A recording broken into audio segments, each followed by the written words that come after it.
All right, there we go. I feel alive. I Do feel you feel very, alive? not alive, just live. Oh, Definitely do not feel alive. It's like what the is opposite of alive. what does feeling alive feel like? I don't know. It's been a long time, man. Really? I don't know. That was extra dark.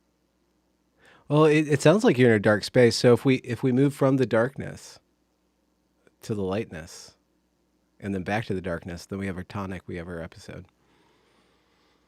Okay, that What? was terrible. Sorry, I did not mute the YouTube channel, and so I could hear us talking a few seconds ago. So I So missed you everything you just said. you really felt live, live, live. Live, live, live, live, live. Yeah. Okay. So yeah, gallows humor aside, or whatever that was. Yeah. We are live, and you're live, and I'm live, and we are both alive, sort of. I had that tweet, right? I said that COVID killed a lot of people who are still alive. Ooh, Ooh, ouch. it's That true. sounds like some sort of like weird emo '80s thing you're going on. I mean, it like talk to some of these people though. It's like they're terrified to live their lives. So absolutely terrified to live their lives. What kind of life is that? Not a good It one. it's odd. A lot more people are not afraid, and then they threaten the people who are afraid. So people are not only afraid of being alive, but they're afraid of other people who want to be alive. So it's just a viscous cycle.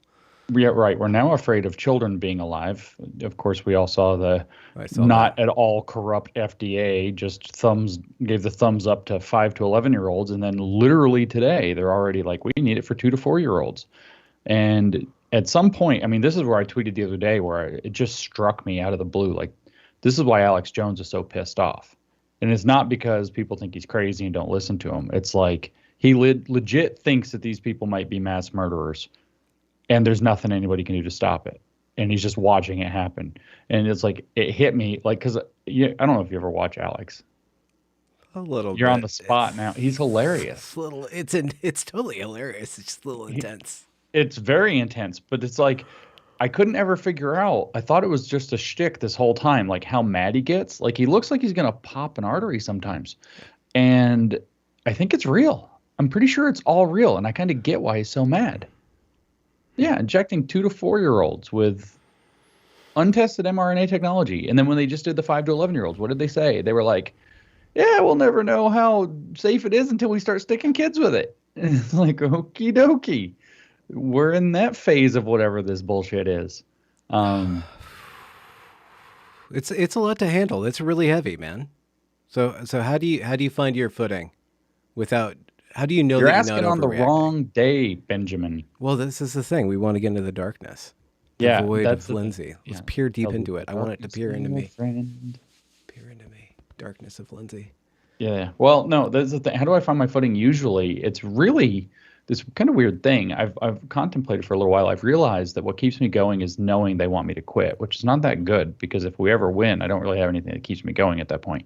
Um, You're not it's preparing a raft of optimism. No, I don't have time to think about rafts. All I like, I have all these people trying to convince me that if this thing gets turned around and we get headed back toward normalcy, that's like me and the wife and whatever need to just go to a beach for like a month and like not do anything and basically like put our phone in the ocean and just, you know, not write a book for once and whatever else. I mean, that's the other thing is, I get lost in the work. So if I have something to work on, it doesn't eat at me. It's like when I go to bed at night and I lay down in the dark and I'm like, oh God, Hmm. that's when it's like I finally like I'll type like right up until it's time to go to bed. And so that like as long as I'm working on something, whether it's Hmm. fighting on Twitter, whether it's producing a podcast, whether it's writing or editing a book, whether it's reading, doesn't quite get to me. It's like I can compartmentalize the stress. And Hmm. then once that goes away, whew, dark, dark times. Well, for sake of control, not that we believe in control groups anymore, when was a time of relative peace for you where your mind and I guess all the rest of you was kind of in an equanimous relation? It's probably been since early on in the grievance studies affair when that was still fun. So 2017, maybe. Okay. So That did you stopped being know fun what you're getting halfway. into when you're tugging at that thread? Nobody knows what they're getting into when they do something like this. Nobody, of course not. We thought that we were just canceling our careers, right? We thought we were just going to end ourselves. And then halfway through, it's like we stuck our finger in the air and they're like, huh, the wind changed. This is going to be okay. Well, let's see what happens. And then, of course, naively and stupidly, we thought, oh, well, academia will pay attention to this. And like literally everybody except academia paid attention to it. Academia pretended it didn't happen to the fullest possible extent, regardless of what side of the issue they were on. Because the people who are pushing the woke scholarship, they're like, look away, it'll blow over. And the people who are not pushing the woke scholarship were like, don't piss off the dragon, keep your mouth shut. And it turned out that this absolute culture of conformity was so much stronger than we've anticipated. So when you say, did we know what we were getting into?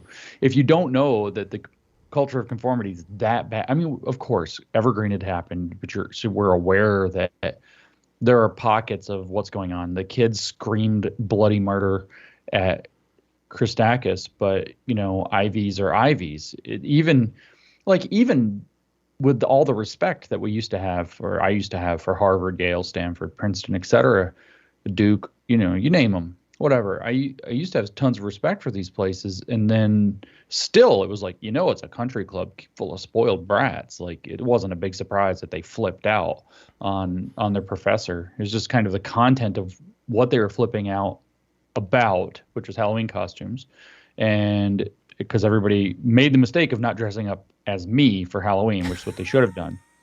That's my I've seen some handle of on those Twitter right now. photos. I am a, what is it, premium, not safe for work, sexy James Lindsay Halloween costume. That's my name right now.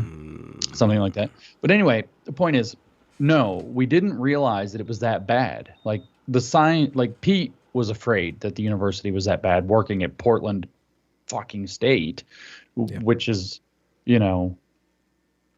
what was the thing that Pete told this story, right? So Pete went in and he talked to the university president or the provost or the dean or somebody in power. I don't want to get the story wrong, and I don't remember the detail, but he talked to somebody at Portland State fairly high up above him when he was still there.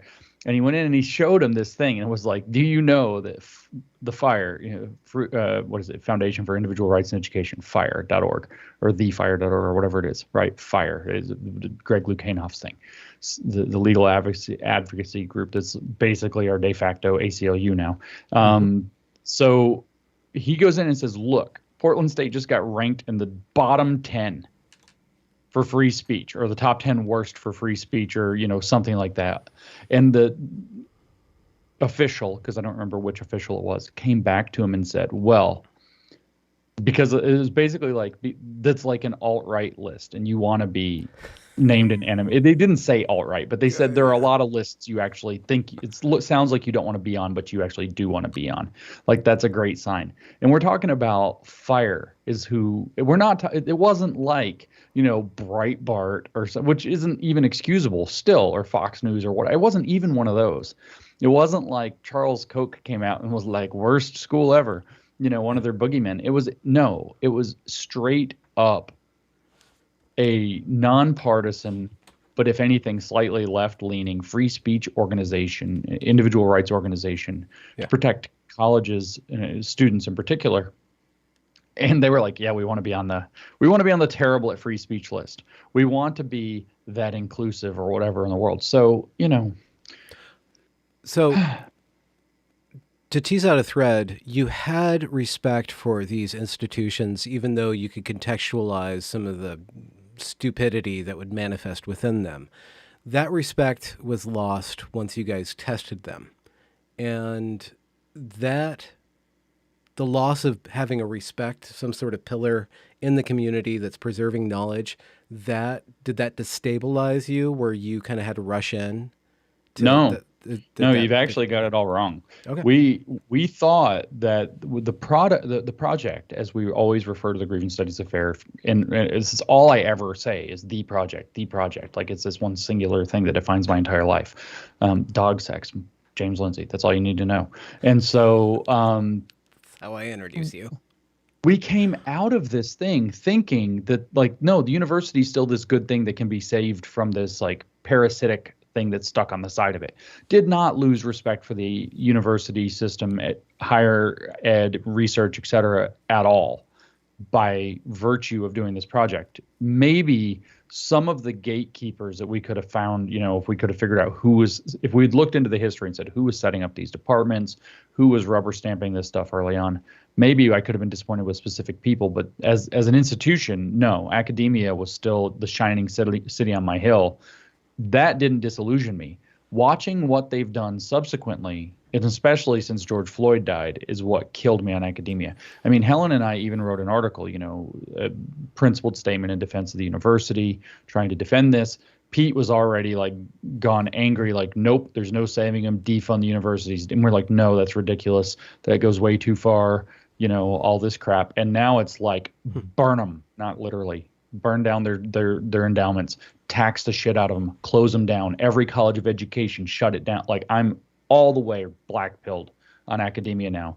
But the crucial point is, it's not that we tested them, and it's not their reaction to anything to do with us.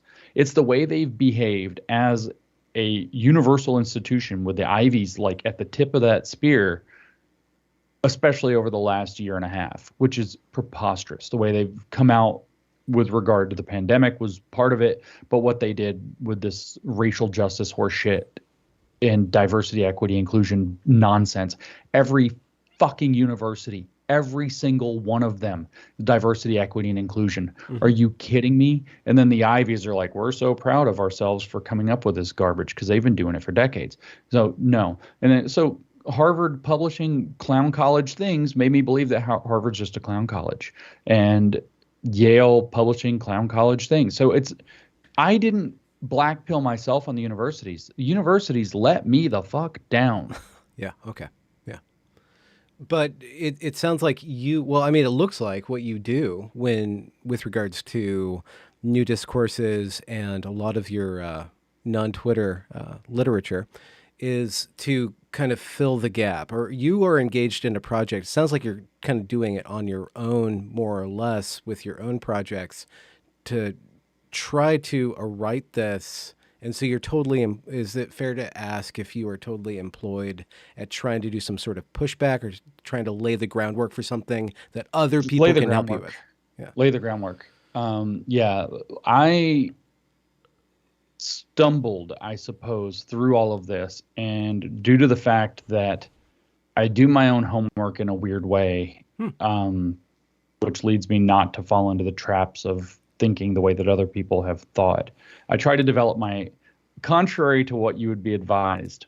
Yeah. Rather, when I read a book or I dive into a subject, I actually want to have thought through my own opinions before I start reading what the experts say. So, like, hey, James, you want to get good at AI? You want to study AI? What would I do? I would go spend the next 6 months thinking about AI on my own terms before I'm going to read much of anything, except kind of the very basic stuff, so I have the vocabulary or whatever. And so this has led me, I think, to be able to tell a story that diagnoses, kind of like, if you look at this as like a civilizational or cultural cancer, somehow this cancer went from not existing to stage 1, and from stage 1 to stage 2.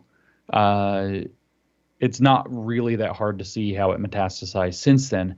And I bumbled into being able to tell that story. The idea, Jordan Peterson was knocking on the door when he was calling it postmodern neo-Marxism, and then Helen and I were like yelling at him, totally wrong. No, totally right. Turns out it is the fusion of postmodernism and neo-Marxism. Why did you think he was wrong? Because I didn't know what all the words meant.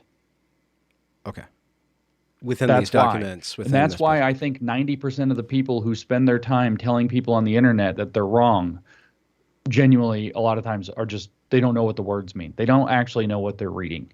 Or it exposes something they don't want exposed, but that's not the case here. Peterson wasn't an enemy. We were also in a milieu coming out of the new atheist movement that I think was heavily influenced by critical theory in terms of how it thought.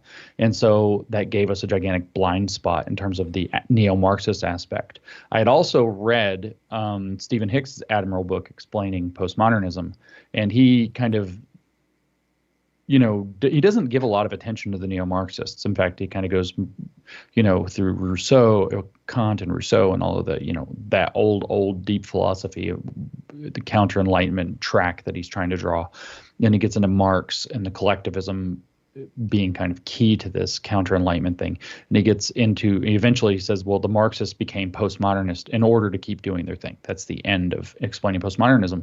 And I was satisfied with that explanation. So the neo-Marxist part it wasn't the postmodern. I understood the postmodern part. I did not understand the neo-Marxist side. And so fortunately, a friend of mine stuck a copy of Marcuse's Repressive Tolerance under my nose and said, read this. And I was like, yeah, whatever. So I was in a hotel and literally laid down on my bed and laying there, like didn't want to go to sleep yet, but didn't have anything to do because I'm in a hotel. And so then I was like, fuck it, I'll read it. And I start reading it. It's kind of late, like 11:15, 11:30 something. And I probably had to be up at like 7 or 6 or some stupid hour. And I started reading it and I couldn't stop reading it. And I kept reading it and it was like, at first I was like, okay, this is strange.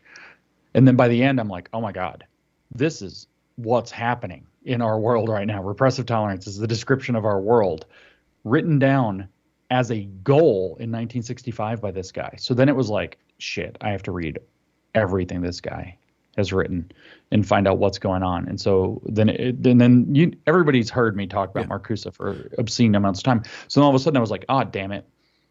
Peterson was right. It is postmodern neo-Marxism.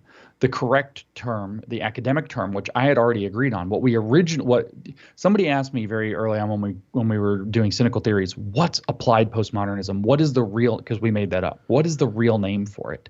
And the real name for it is critical constructivism.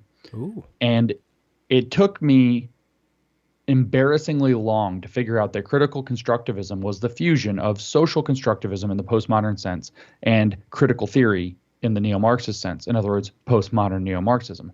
We were already using the term critical constructivism to mean applied postmodernism or postmodern neo-Marxism in Peterson's language, but I hadn't bridged the gap and like, oh, that's what happened. And then I started studying enough Hegel to understand what a dialectical synthesis is. And I was like, oh, it is a dialectical synthesis of postmodernism and neo-Marxism. And the way that it does it is it reorganizes the social constructivist thesis of, this is high tech. Kimberly Crenshaw specifically can be credited for this, although she may have been running in a stream of other people thinking similar stuff. But what happened was she took the social constructivist thesis and applied critical theory to it and turned it into a critical theory analyzed object itself. And that's where you fuse the two together. Mm-hmm. And that happened in the paper Mapping the Margins. And I've done several podcasts and talked about this obscene numbers of times. There's no reason to like hash it out again unless we just want to get into it. But that story has not been told. How, in essence, and this is what was I doing today? I was editing the book that I'm trying to get out as fast as possible at Critical Race Theory, and I was actually editing the chapter that covers exactly this subject, and which is 3. It is chapter 3 of the book, which has 6 chapters total. And so I was staring at these ideas all day long, and the map is, how did Marxism go? Where did it go? It went to cultural Marxism, and of course, it didn't die. People are still doing old Marxism, and the older cultural Marxists are probably still around. Certainly, critical theory, which arose sort of out of the cultural Marxist milieu, neo-Marxism. Certainly, people are still doing critical theory in various degrees of Marxian flavor. And then there's this leap to woke. And so I can tell the story of that leap to woke. That's what, like, if you said, what is it that you do? I tell the story of that leap. That's my contribution to the world. I figured out that leap. And that leap is something that I'm branding identity Marxism. And I think nailed it down to the ideas, especially coming out of the Frankfurt School in the 1960s, but especially Herbert Marcuse's ideas, made the way to shift into an identity politics frame out of an economic frame. And then a generation of activists ran with that idea and started cramming it, because Long March to the Institutions had also been realized by the late 60s, cramming it into every institution you possibly can imagine. And so what I see myself as doing is being able to tell that story so that other people who are much more practically minded than I am can do something with that information. If you know where the cancer came from, you know how the cancer operates, then people who have a more practical mind, for example, Chris Rufo, can apply that information in a context. In his, it's the political arena, the media and political arena, to extract results. And I think the model's proven. I've put out a substrate that he's done his own thing brilliantly with, and he's causing massive waves with actual things are happening. Other organizations are, orbiting around my work within, education. They're taking on stuff in the schools. I am right now tied up in this knot. Do I switch gears and go into the school stuff? I'd said I was going to go into the queer theory stuff, but the school stuff, it's like I can't pick which one needs my attention more, and they're both related, and for the same reason, that they're both destroying kids. And so then there's part of me that's like, no, this stupid vaccine passport, social credit system, Great Reset stuff is actually way more important, and I shouldn't fool around with any of this silly theory stuff anymore, because somebody has got to go for the dragon. But I don't know that. Well, it's like there's a lot to learn there too, right? Yeah.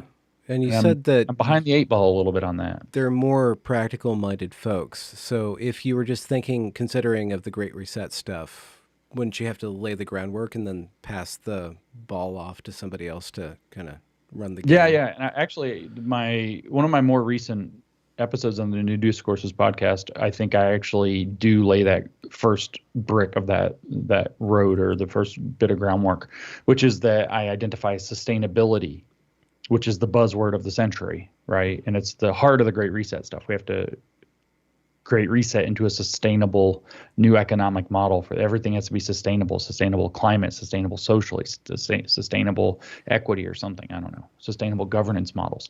We have to jump into this new sustainability model for everything in the world, even though like the green energy thing just got like totally busted again somehow. Saw something about not having enough rare earth minerals to make enough windmills or some shit for California alone. It's like, come on, just stop being fake and build a nuclear reactor. Turn the natural gas plants back on, and let's go, Brandon, and everything else. So, but anyway, I got distracted. Let's go, Brandon really gets me sometimes. Sustainability sounds like a word just like equity that is a code word. What is it a code word for? What is the content? Fucking communism. Global communism. Which means a centralized government that calculates everything. Centralized world government that's going to set up technocratic experts that will tell you what is and is not acceptable business. I know, I say communism and people are like, no, because do. So I've been trying to say neo-communism because it's technically different. It's the new model of communism, which has been tested out and pioneered in China. Yeah. They have a market, but the market exists within a communist bubble. They've put a bubble around the market and they have control. That's the new model for everything. The goal is to have complete social credit-based social control, to control completely a managed economy. And the people who will do this are going to be a set of technocratic elites, mostly self-appointed and appointed through cronyism, that are going to decide what are the acceptable parameters for doing business, for engaging in day-to-day life, etc., for everybody and everything. But that said, it's still going to have the redistribution scheme at the middle of it, just like China does. Like, you can get crazy rich in China, but they still have allegedly 100% employment because everybody has a fake job and gets basically the equivalent of a very meager UBI to do it. And that's the model they want to take the Western world into. The upside, I guess, if we want to pretend there's an upside to this, is sustainability or whatever. Everybody has a job or something. Which basically means that they're going to hide all the unsustainability of the system. Yeah, bingo. Right. Isn't that true? And you can enjoy your soybeans and mealworms while they try to figure it out. And so it's like the sustainability thing, the brick in the new road, I laid that in a couple of podcasts ago because I was reading Marcuse again, as I tend to do. He's now your like dark pastor or something like that. Well, it is confessor. Because I say this and I don't say it as flippantly as I think people perceive. I genuinely mean this. We live in the world erected by Herbert Marcuse. We live in Herbert Marcuse's world. He laid out a vision. That vision has been largely manifested. He would say that it has been co-opted. At some point, he would have a breaking point with what's going on and say that the technocratic interests have stolen his vision, but it doesn't matter. They've taken his program. Whatever, you can exonerate him, you can hate him. I hate him, whichever you want. So I have to keep reading this guy because he described the blueprint to build the shitty situation that we find ourselves in, and down to the identity politics, down to the sustainability crap. So, I'm reading through One Dimensional Man, and I'm reading through Essay on Liberation. That's 69 for Essay on Liberation, 64 for One Dimensional Man when he wrote those. And it struck me, he's got this section in One Dimensional Man called The New Sensibility. That's the second section. It's 4-chapter. He calls it an essay on liberation, but it's like 150 pages. So, meaty essay. It's a very long essay. You should start calling your books essays. Yeah, I should. The new book was just cleared over 90,000 words today. So it's going to be a lot to read if our people are interested. And we'll have to do like a dumbed down remix like we're doing with Cynical Theories later. But I'm reading him and I'm like, shit, this new sensibility that people have adopted in the world, because I thought it was intersectionality, at first, and I did a podcast even talking about that, and then I was like, no, intersectionality is just one dimension of a bigger picture, which is sustainability. So now we have to think in terms of sustainability all the time. What would be the sustainable thing to do? What would be the sustainable kind of car to drive? What would be the sustainable thing to do with your garbage? What would the sustainable thing what product do you have to buy? Which is funny because of all the planned obsolescence, like your stupid cell phone's obsolete like 45 minutes from now. And, you look at and it's like, shit, sustainability is the thing. So I start going back and reading through all of his crap about, well, what does he say about, what sustaining, unsustainable and sustainable systems.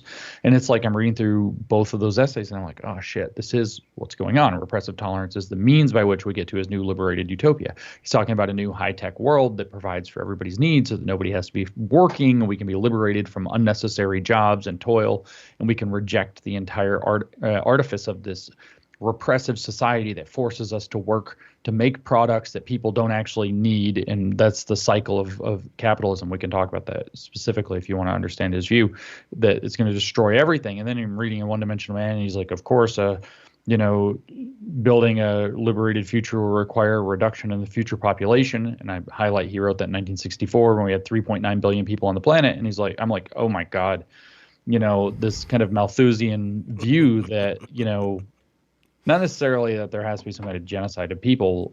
Well, I mean, wouldn't it be convenient to very targetedly cull the population of people who say are obese and overage? Just design something that could just target those populations to decrease the overhead for society. Well, you can also make it so that people don't want to, or they're scared to, or are unable to produce children. You don't have to reduce the population today. Yeah. You can reduce tomorrow's population that way. VHS of eugenics. Right? And the problem that they foresee now we're switching out of Marcuse and into the World Economic Forum. Yeah. The problem that they actually see is that the forthcoming, what they call fourth industrial revolution, which is going to automate tons of stuff through AI and better robotics, et cetera, self-driving trucks, for example, whatever, self-flying planes, who knows, all these different automated things. It's basically going to create what they refer to sometimes as a extraordinarily large useless class. That there is no employment for them. The only employment you could give them is something meaningless, either in the service economy or something that, literally they're just making something by hand that's not necessary, so that they're given pointless work for pointless pay. And this is a problem. And one solution to that is, well, if we winnow things down, you don't have as many useless people. And well, wouldn't wasn't he describing, even if you set aside, we would need to cull the population because it's worthless or not necessary. But he wants people to go back to craftsmanship or creating art or doing commentary and thinking and writing It's the papers. classic communist joke, right? It's like they all think that they're going to be artists and musicians until they find out that the hammer and sickle represent, hard labor in the field, in the forge. And it's like, it turns out those are symbols of work. Well, dumbasses. Yeah, but isn't the robot like the I guess the assembly line and the self-driving truck is the hammer and the sickle? That's what Marcuse's fever dream's all about. Is that the machines and the technology is going to do almost all the work for us. So there's going to be a minimal need for workers, and so we can actually be liberated. But what that means is we have to give up on the idea of continued growth, continued expansion, continued more, and we have to retract into a more sustainable model that will be managed through what he refers to as socialism without the bureaucracy. You brought up the word sensibility. There's a sensibility that's in line with Marcuse. We've talked about the ideology and the thoughts behind it and the mechanics of it and how it's being manifested. But could you describe the moral and the aesthetic sensibility? Like, what is the flavor of this? Why is it attractive? Why people are getting into and being evoked into it? So this is complicated because they actually tell you what they're saying is we need a new one. But the point of critical theory, and this is straight out of Max Horkheimer's mouth. And who's Max Horkheimer? He's the guy who invented the name critical theory. So he has an interview in '69 that I'm actually thinking of right now, and he says in the interview, the critical theory which I conceived of. So who is Max Horkheimer? He is Captain Critical Theory, right? And so what he actually said was that the reason the critical theory he conceived of came into existence to deal with the fact that you cannot, within the terms of the existing society, you cannot describe the new society. There is no way to actually even envision what that sensibility looks like. You see this also in Adorno, where another critical theorist, major critical theorist, who said in, I forget when, in the early 60s, and I forget where he wrote it, but he wrote that it is not possible to cast a picture of the utopia in the positive.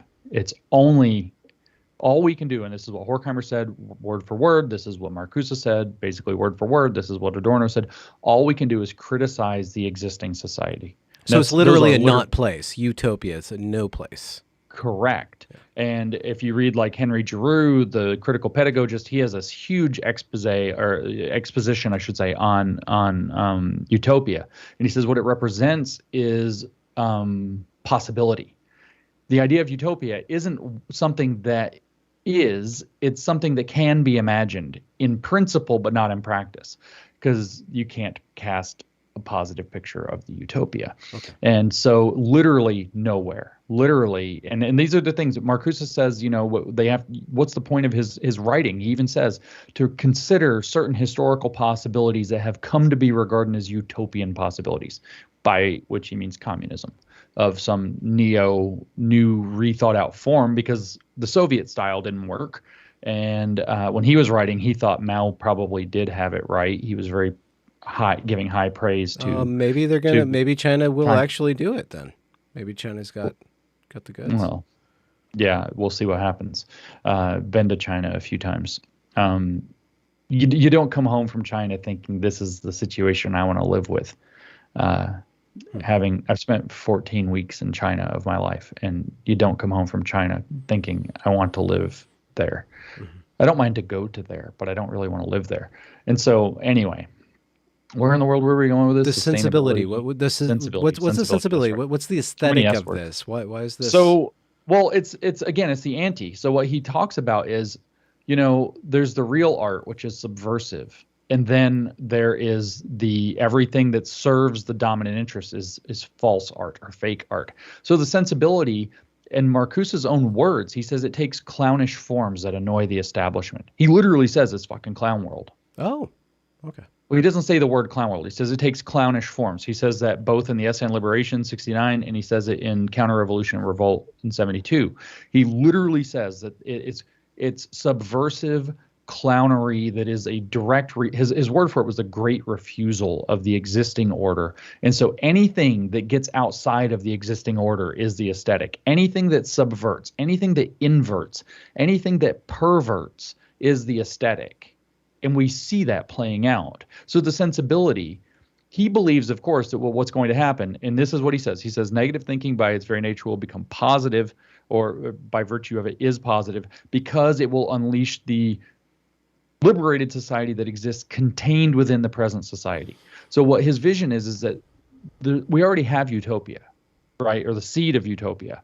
And what we have is like, you can think of it like a nugget or a kernel in the middle of like a walnut or something. And you got to peel the shell off, you got to peel all that crap off.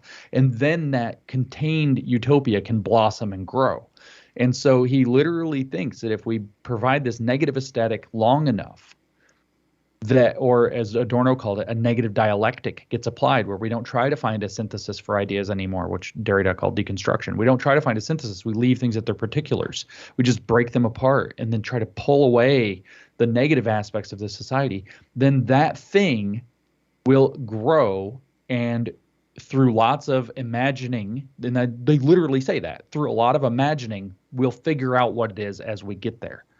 They don't know. Marcuse explicitly says in Essay on Liberation, we don't know what it'll look like, but we will be figuring it out as we go. And that's, he calls that the empirical basis of what he's doing.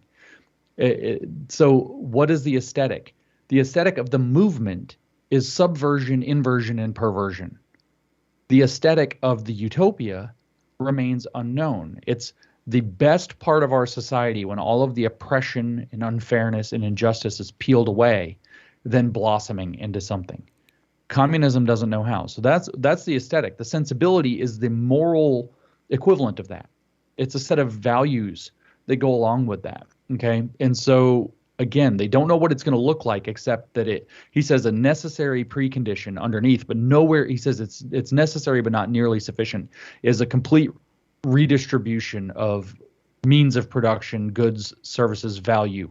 So communism is presupposed as a first layer of what the sensibility that we're all going to share, we're all going to redistribute, et cetera. There's a precondition. It's like floor one of this tower of shadows and nightmares, fucking Minas Morgul that he's built for our society.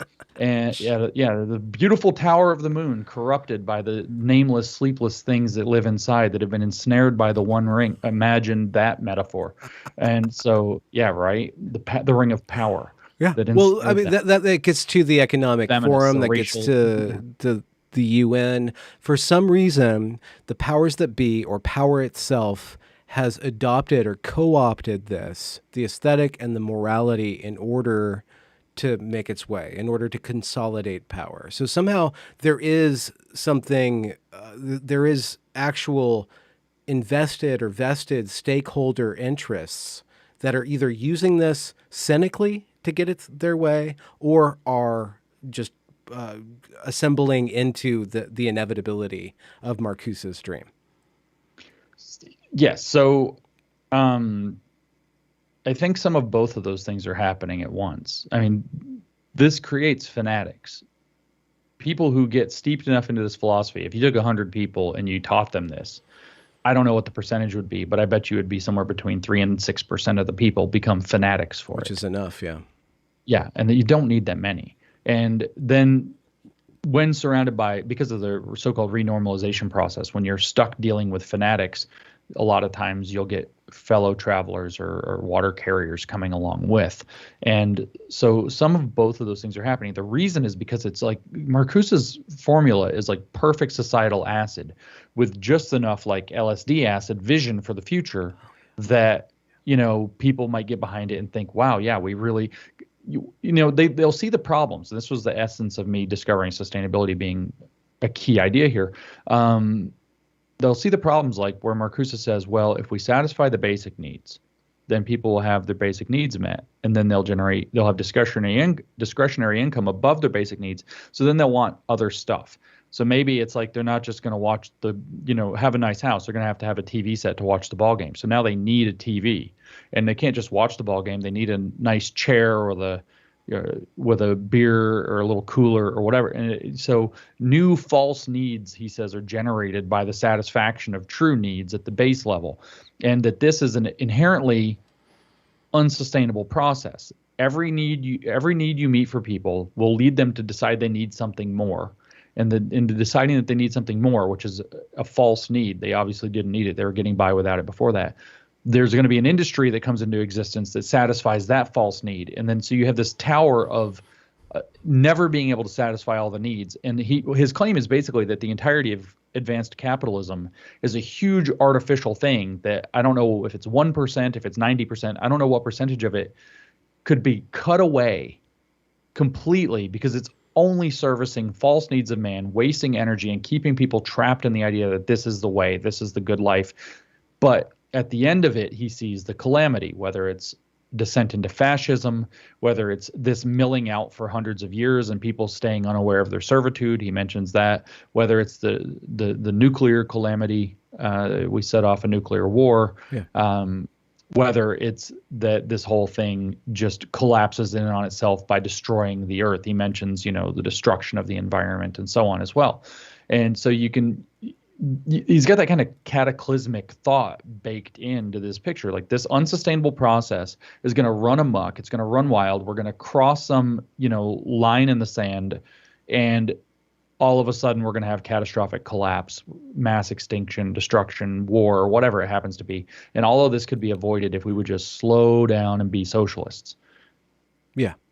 It sounds like, well, I'm from spiritual traditions where asceticism is a part, but it's a balanced asceticism, and it's voluntary asceticism. You fast, you meditate, you look at your life, and you take things out of it that you don't need in order to grow. And what I see is that being transposed into, again, a centralized, enforced, whether by an act of God or by an act of government, a paring down and a limiting of people. So rather than providing the conditions where people can be wealthy enough to develop themselves and be humble and learn these values, the government, we can't trust people.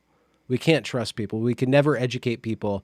We can never educate the Philistine out of the populace.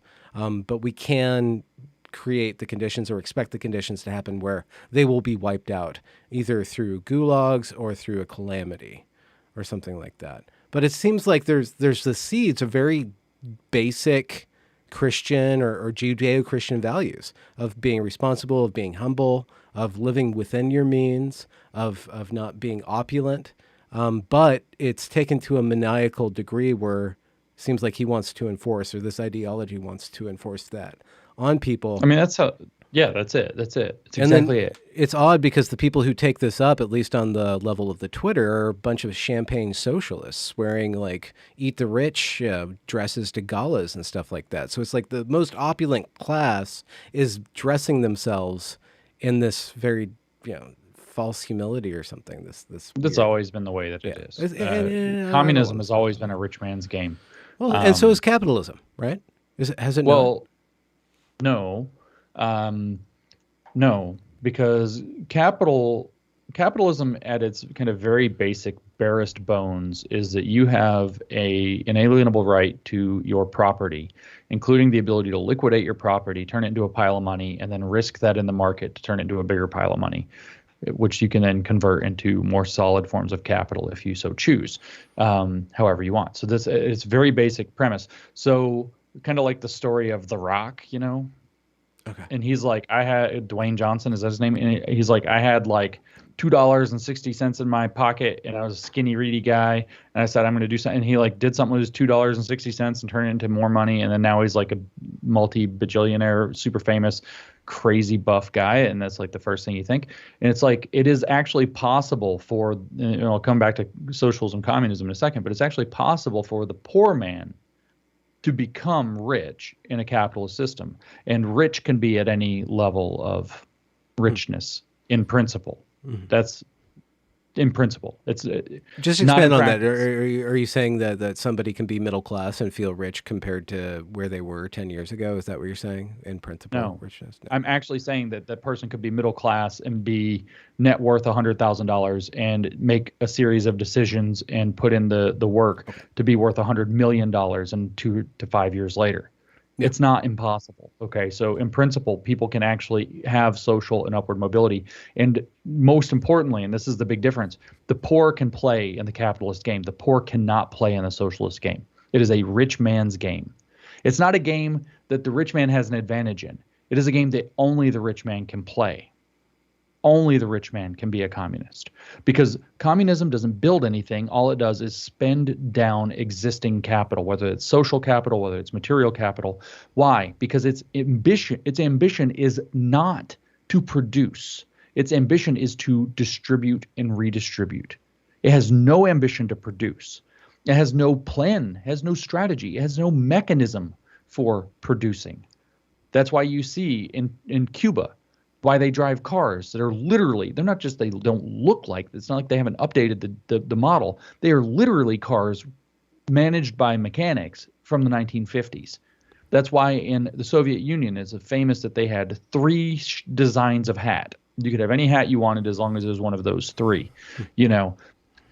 That's why in China, innovation is not exactly high on their, things that they're famous for. Now, reproducing something that they will say borrowed, yeah. Working like crazy, yeah. Like, they're obviously a formidable thing, but innovation is not actually something that they're famous for. This isn't a problem with, to channel my inner Ibram Kendi, this isn't a problem with the Chinese people. It's a problem with the economic model that they're working in. Capitalism is a positive sum game.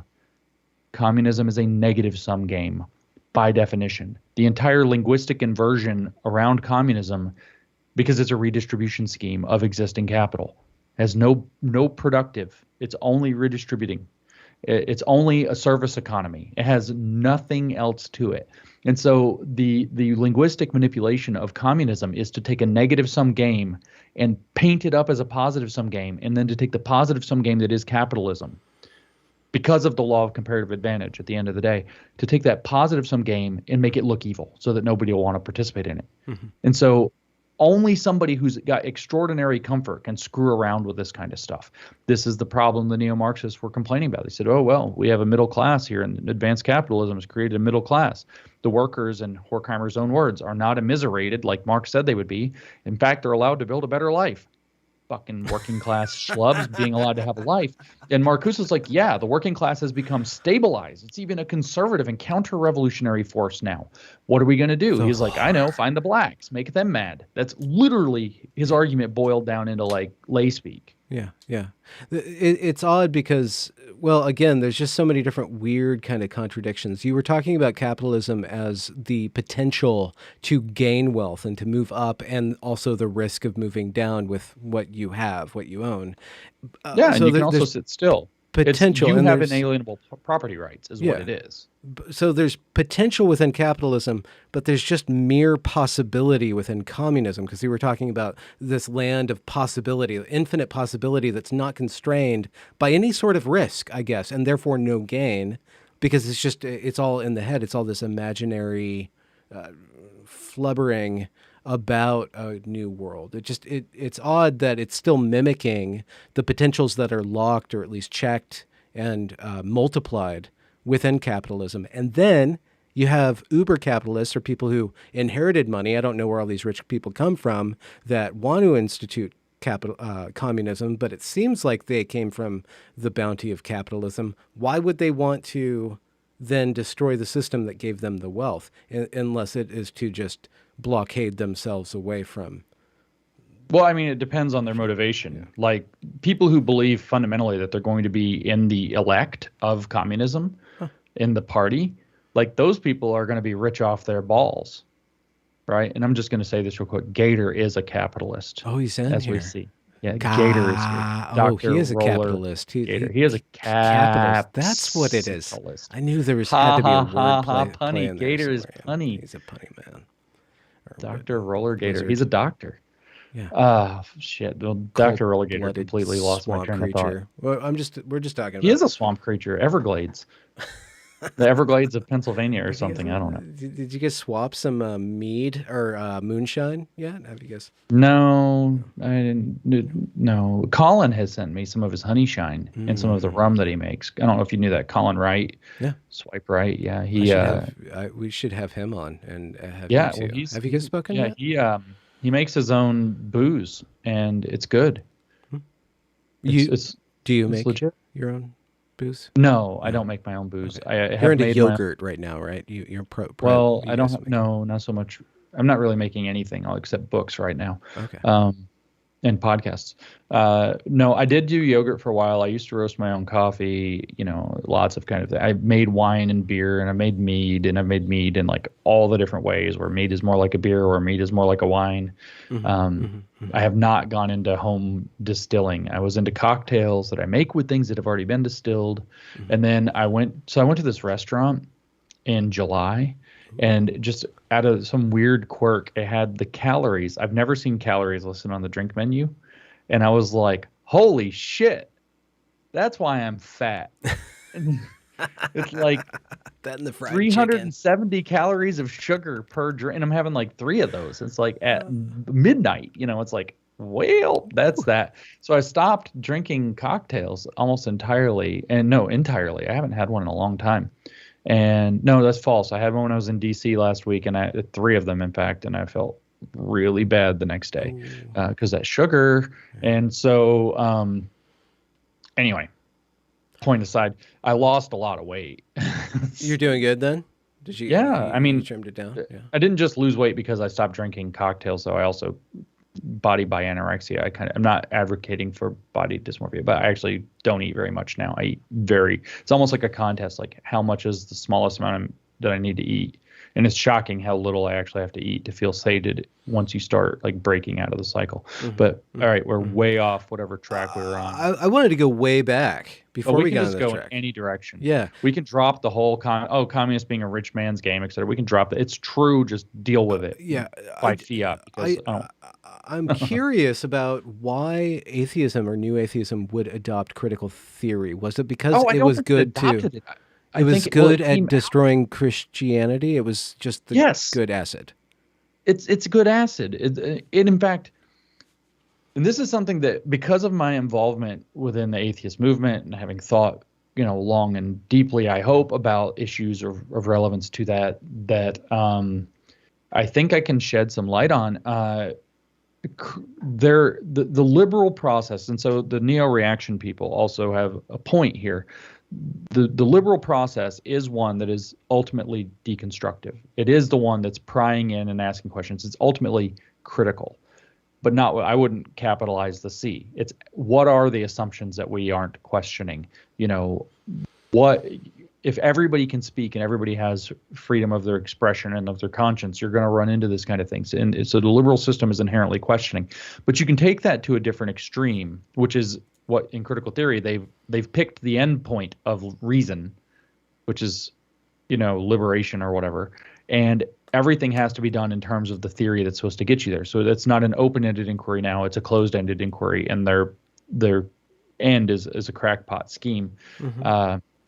That happens to benefit them. But so rather than innovation, they're going for religion liberation. was one of the first big critical projects of liberalism. Could you repeat that? I interrupted you, and people get sorry. 14 and a half hours of Benjamin Boyce not interrupting. Yeah. No, you can't interrupt me. We're buddies.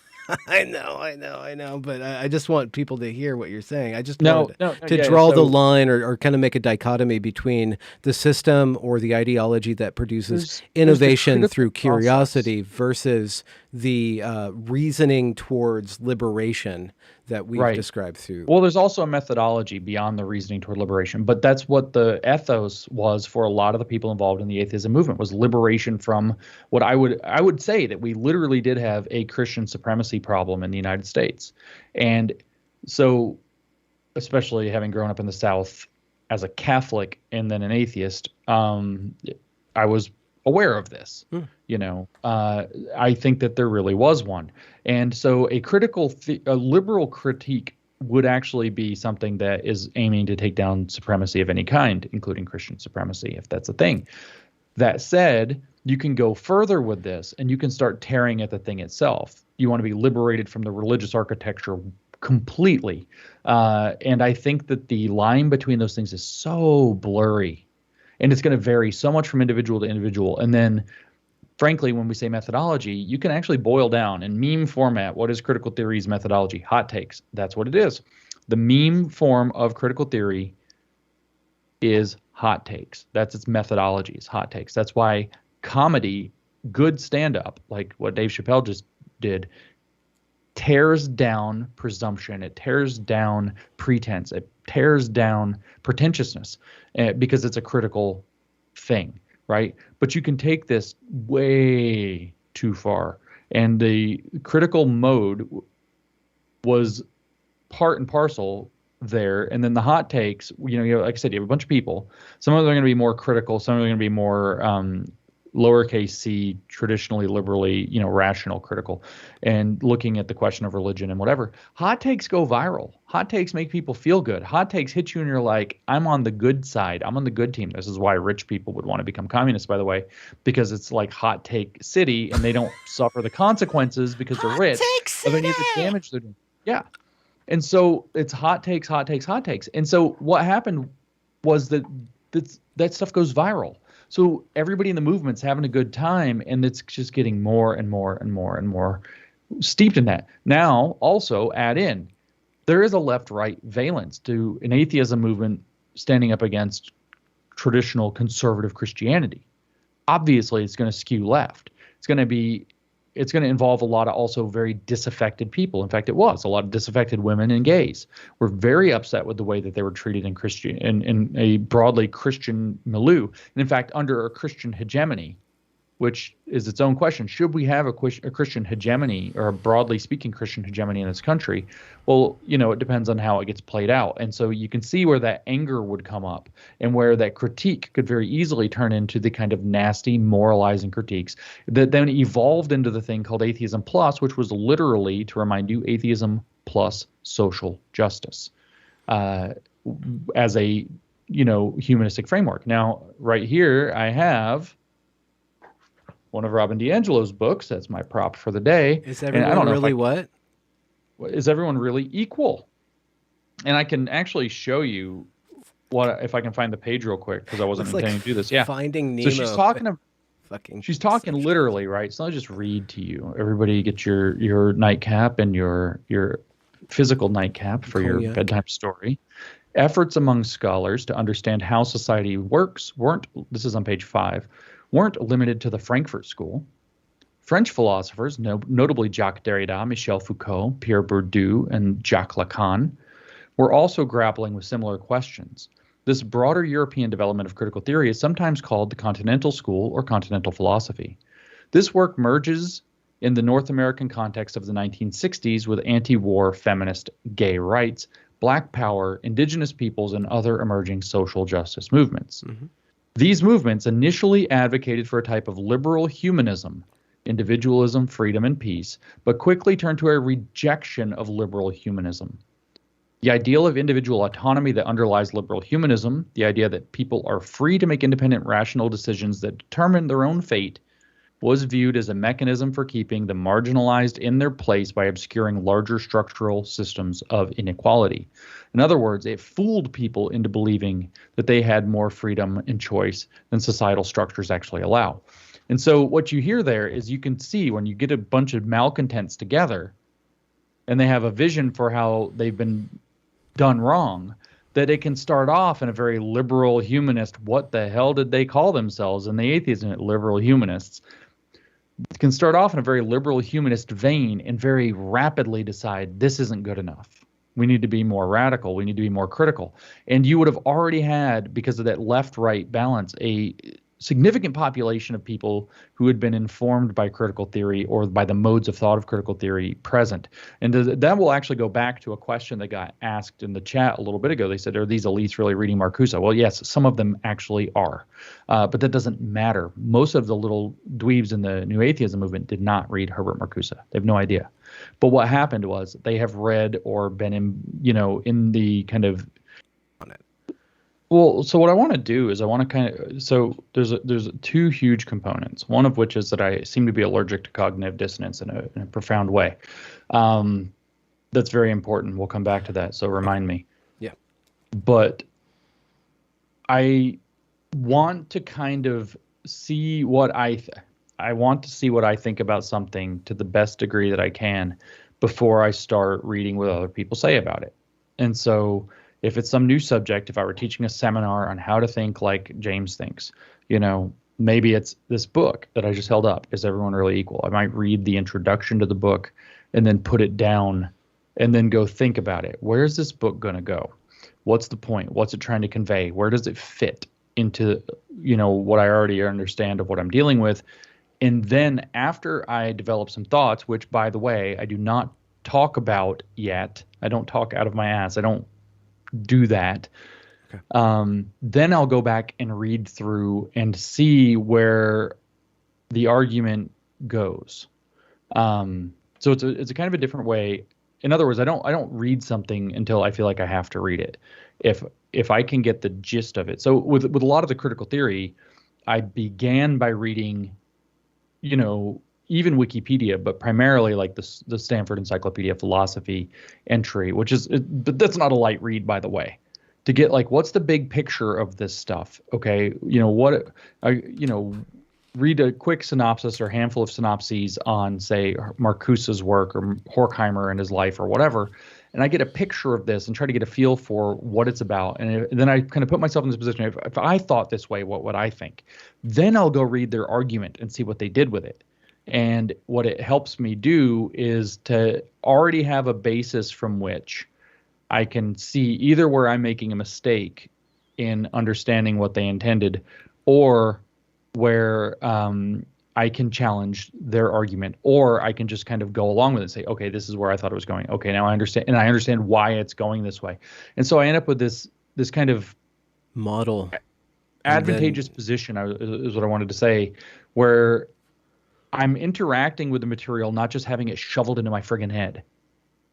Right now, the hard part. Now, this is the less interesting part of what I was actually talking about at the beginning of the conversation, is that I don't tend to understand the critical theorists until I've read them a few times, and I have to read, say, an essay by Marcuse, then I have to go read other stuff, whether it's critical race theory or queer theory or something older like Hegel or whatever, and then I come back, or Marx, then I'll come back and I'll read Marcuse again. And I'm like, oh, okay, this is what it is. And what'll happen is in that second or that third or whatever reading, and I'll hit upon ideas that I clearly wasn't sure about the first time. He'll use some turn of phrase and I'm not quite clear on what it means, but then all of a sudden I'll say, oh, wow, that phrase showed up similarly somewhere else. So this must be like a little tucked in allusion. And so it's a very kind of organic process of that begins from the fact that I never trust my thoughts on really anything. And then this is where the allergy to cognitive dissonance comes in. I've told people it's what synesthesia is, where you can like feel a sound or whatever. So it's like I have this almost, it's not, I don't want to get, but it's almost like when I'm dealing with a dissonant set of arguments, they don't fit together. It's almost like a jigsaw puzzle. And you have that one, and has this little hole in the lobes, but then it fits on all of them, but like that one lobe is just like a little bit the wrong shape and you kind of want to punch it down. I think a lot of people are content to punch it down, but I actually I physically feel the piece slide into place when the cognitive dissonance goes away. It's like there's almost a physical sensation connected to it. And so I read these things and it's like, how does this all fit together? I don't ask myself that literally. I just feel uncomfortable when things don't fit together. And I read it again and I think about it, and I read it again and I think about it. And then when all of a sudden I'm like, oh, that's what they mean, then there's that kind of release. And then I become confident enough in what I'm thinking to start talking about it. After that occurs. Sounds very intuitive. It is very intuitive. This is why our mutual friend Mike Nana said that I think more like an artist than I do like a scholar. But it turns out that my art my canvas, if you will, turns out to be scholarship. That's fine. That's okay. Uh, you're Not the that there's anything wrong with that. you're the storyteller who's synced 1,000 scholarships, sunk, Well, right? but that was like, so, I want to get my teeth on the thing. And so a good example would be like if we were going to go play baseball, right? And I've never played baseball. And you're like, this is the bat. The idea is hit the ball or whatever. And and like, then you start going into this detailed description of how to swing. I Yeah, can't do any. It's like, it's not that I'm not interested. I can't do anything with the information. And it's like, I have to go screw off with the bat yeah. by Okay. myself Yeah. for a while. Maybe I swing it like a baseball player, like I saw on TV or like you. Maybe I just swing it around to get a feel for the weight of it and do kind of random things. And then I can come back to you and you're like, or then I can go hit the ball, hit it around, see what happens. When I get a feel for it, then I can come to you and say, okay, refine my technique. And that's when I'm going back to the text. It's very much like that. But it's like I want to take the ideas and play with them on my terms, to get my teeth into them, to get some experience feeling them move around. If we're going to go into the art thing instead of baseball, it's like if we were learning to paint, it's like the first 5 canvases, I'm just going to go screw around and I'm going to see how the paint moves, and they're all going to look like shit, but it doesn't matter. Mm. And then when all of a sudden I'm like, oh, this is how the brush goes, this is how the paint goes, this is how the colors blend, this is how this works. And this is what happens if I do this or that, the other thing. I'm not saying that number 6 is going to be a great painting, but what I'm saying is that I want to have that physical experience first before I go watch the technique video or before I talk to an expert who can refine my technique. And I think that might come from, years and years and years of doing martial arts, because if you learn martial arts in theory, it's all BS, right? I can't tell you what to do with your hands and arms to punch somebody in the head or break their limb or whatever. But when you start, it's like, I had a very long time when I was learning martial arts. One of my teachers called a theory application gap. It's like, if you set me to do the moves, the kata, if you will, it wasn't really a kata because it was Chinese stuff, but if you set me to do it, I could do it what visibly looked, quite accurate, if not perfect. But if you asked me to do the technique to a person for a number of years, I could never, ever make it go, which means something was broken. I didn't understand the technique. And then there was like, okay, what am I going to do about this? And so me and a couple of friends got together, we were training together, and we just spent a year basically throwing each other around over and over and over again, like trying to figure out how to make it work. And then once you get now when I learn martial arts, I learn it the other way. I think about, what am I actually doing? What's the objective? Or I actually go do it. And then I codify it into something I can practice and think through, on my own. And so this same mentality, though, that I'm going to go get it on my terms as well as I can before I come back to teacher. And then we'll do this again. I'll get that next stage on my terms as well as I can. Then I'll come back to teacher. That's the model. That's how I do things. Mm-hmm, mm-hmm. Was that played out specifically with cognitive dissonance, or that physical sensation of something not quite fitting in Not in martial Catholicism, or arts. within It's religious? when ideas are in collision, I can't take it. And in my head, like, I'm trying to figure out, like, so-and-so said they were going to call me and they didn't call me. And I'm trying to go through, the list of possible explanations. Did they get in a car accident? Did they get busy? What's going on? Did they hate me? Did they ghost me? And I'm going through the list of possible explanations. And it's like each one of those has a story attached to it. And I want to grapple with the story. And when I find the story that has the least number of parts that seem like they're missing, it's like the piece slides in. And so that's the cognitive dissonance side, right? It's like I'm highly sensitive. So if you give me, Marcuse says blah, blah, blah, and he's really just ranting about the consumerism, da, da, da, da, da. There's a lot of missing parts, if you read his whole argument, that don't slide into place on, oh, he's just upset about consumerism. That it's not a satisfactory. There's too many questions around the edges that don't work. Mm-hmm. And so those are the things that I'm kind of constantly resolving, either by reading it again, by forcing it around in my mind till I hit those insights or get some idea. I'll get an idea, then I'll chase it down. A lot of times, 9 times out of 10, the wild idea I get is not vindicated by the literature. So there's, having to be willing to be wrong, that kind of approach.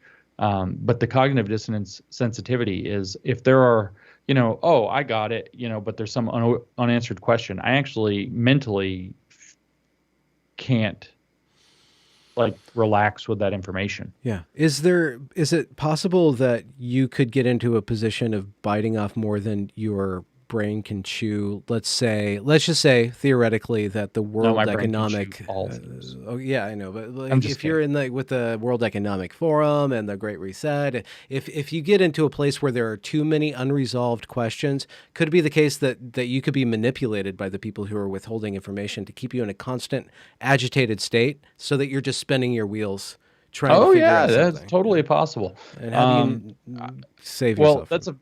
how do you save yourself from that? How do you save yourself How do from? I save myself? So Yeah. how does one named James Lindsay save himself from that circumstance? Um, Awareness is actually the first step. Like there's a sensation that goes with that too, like the running away dissonance. You can never relax. Like there's a thing, right? So then you become aware. And I'm not gonna like be weird or whatever, but I'll tell you this is a form of rumination, and there are a lot of techniques for breaking rumination, and any of them can work. I have ones that I've been quite successful with. I used to go on long walks with usually my poor, unfortunate wife and just talk it out. But a lot of people know that going for a walk in a green or natural environment actually does. If you take a walk for somewhere between, I think, 60 and 90 minutes, something like that, you tend to break ruminating thoughts. You reset your brain. There's actually an interesting article I read. So sometimes this actually happens.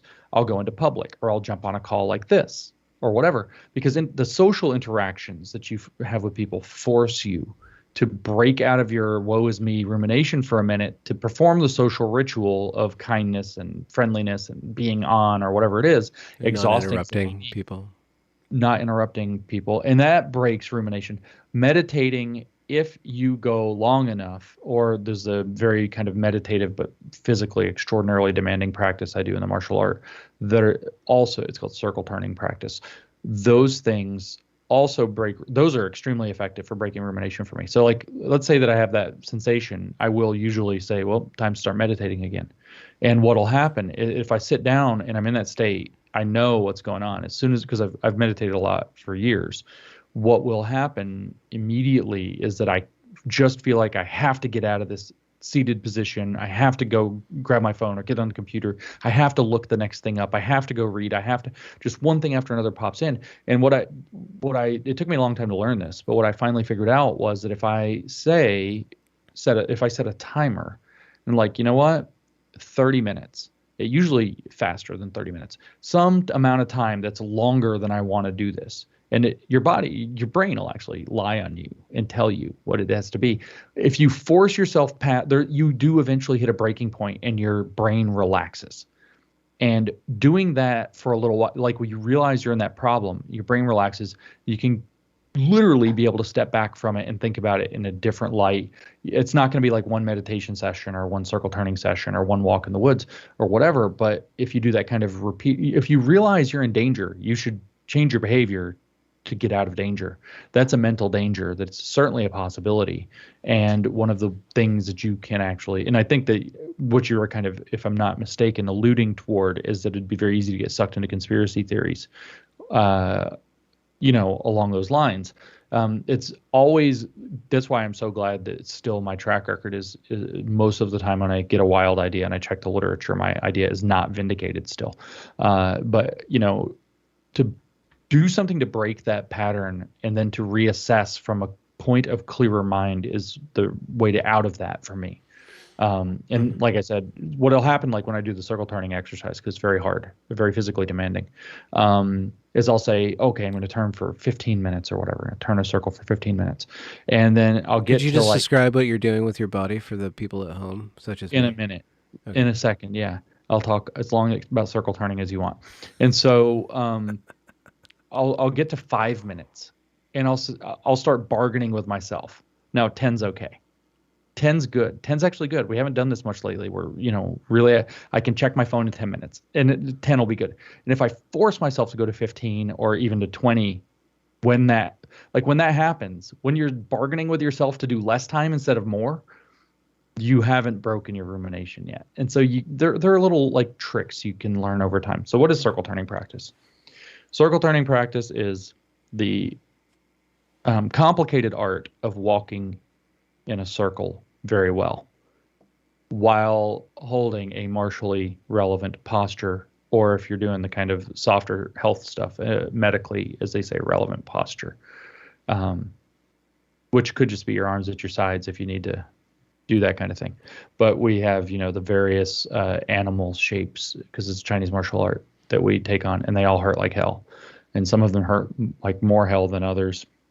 It's hard to kind of demonstrate them because there's not a lot of room with the camera where it is. I guess I could move it and show you, but How big is the circle? Maybe you could say that. the correct, well, it depends on what you're doing. But the generic answer is roughly 6 feet in diameter, or a circle roughly equal in diameter to your height is the generic answer. Smaller circles are acceptable. Larger circles tend not to be. The shorter answer is that it really depends on how many times you're taking a step and stepping correctly to get around the circle. The stock answer for most of what we do is 6 steps per circle. And that works out to a circle that's about 6 feet in diameter for a 6-foot tall person who is stepping correctly. And hurting like hell while they're doing it. Well, at first you think I'm really great and powerful and this is awesome exercise, and then the pain can be so the idea, I said 10-15 minutes, but really the idea, like our standard thing is we're supposed to do it for an hour. And even though you get to like change sides and torture your body differently on each side back and forth, it turns out to be very uncomfortable to hold just say 2 positions for an hour, same thing left and right. And then some of them are real bastards and they're the same on both hands at the same time. And so you get zero relief, whether, in between left and right. And so, yeah, I don't know, but you walk in a circle and there are more details than you could possibly imagine. Yeah. All the animals under the rainbow. No, there's just 8 of them. Oh, okay. But still, But some of them are animals that are under the rainbow, like dragons and phoenixes and unicorns. Oh my, not really. It's a qilin, but that's a Chinese animal that nobody knows what it is. But it's the thing on the Kirin Ichiban Japanese beer box is what it actually is. It's a mythical Chinese animal. Qilin. It's probably derived from a giraffe, actually. The problem with the anti-woke is that it will be nothing but a critical theory in and of itself, and then it'll be overrun by people who want to institute the things. threat. And I pushed against you. I wanted to bring this up because I think it's just something I've been considering.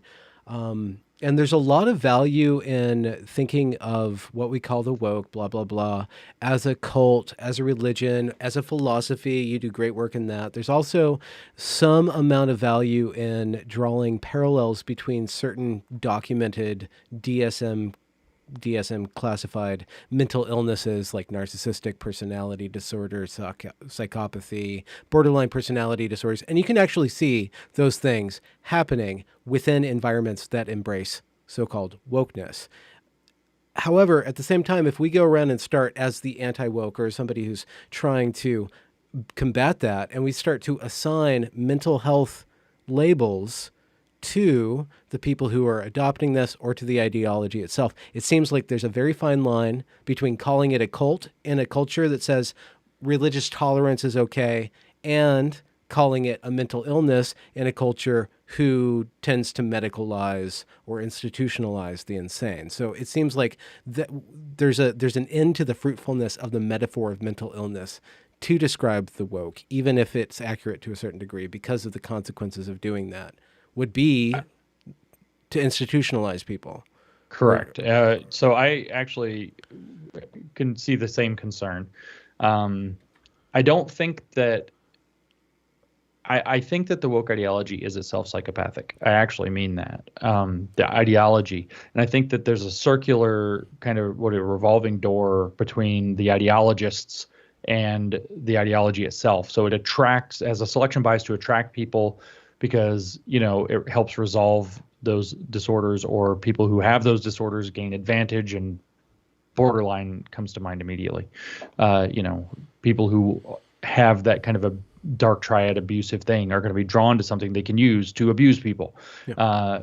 But then they are also the ones that are enriching the theory in the direction that's most profitable to Advantageous. them. So you have this kind of revolving door problem there. That said, the answer isn't to medicalize and institutionalize. It is to remove from power. That's it. That's all. It is to remove. You don't let the crazy person have their hands on the lever of power. They want to, talk about their stuff. They want to write about their stuff. More power to them, please. You want to minimize. You can't take them, but you can't like purge everything. But you want to minimize their hands on levers of power, and you want to develop robust systems. And I think that this is an interesting point that we can talk about historically. Yeah. You want to develop robust systems that minimize their access to those levers of power. So institutionalizing the ideology increases the ability for them to get their hands on the levers of power, whereas marginalizing the ideology, which is not the same as marginalizing a person, marginalizing the ideology reduces the amount of access that it has. So let's say that we're dealing with a genuinely borderline personality, like diagnosable disorder human being who happens to have adopted the woke ideology. That person, and let's say that they're like in the county commission, they're in some position of power. Just everything here is arbitrary. There's nothing wrong with that person being in that position of power. There's nothing wrong with that person being woke. The question is, are they exercising that in that position? Now, the problem is that when it becomes genuinely an ideology, or when you're genuinely dealing with somebody who's abusive, they will.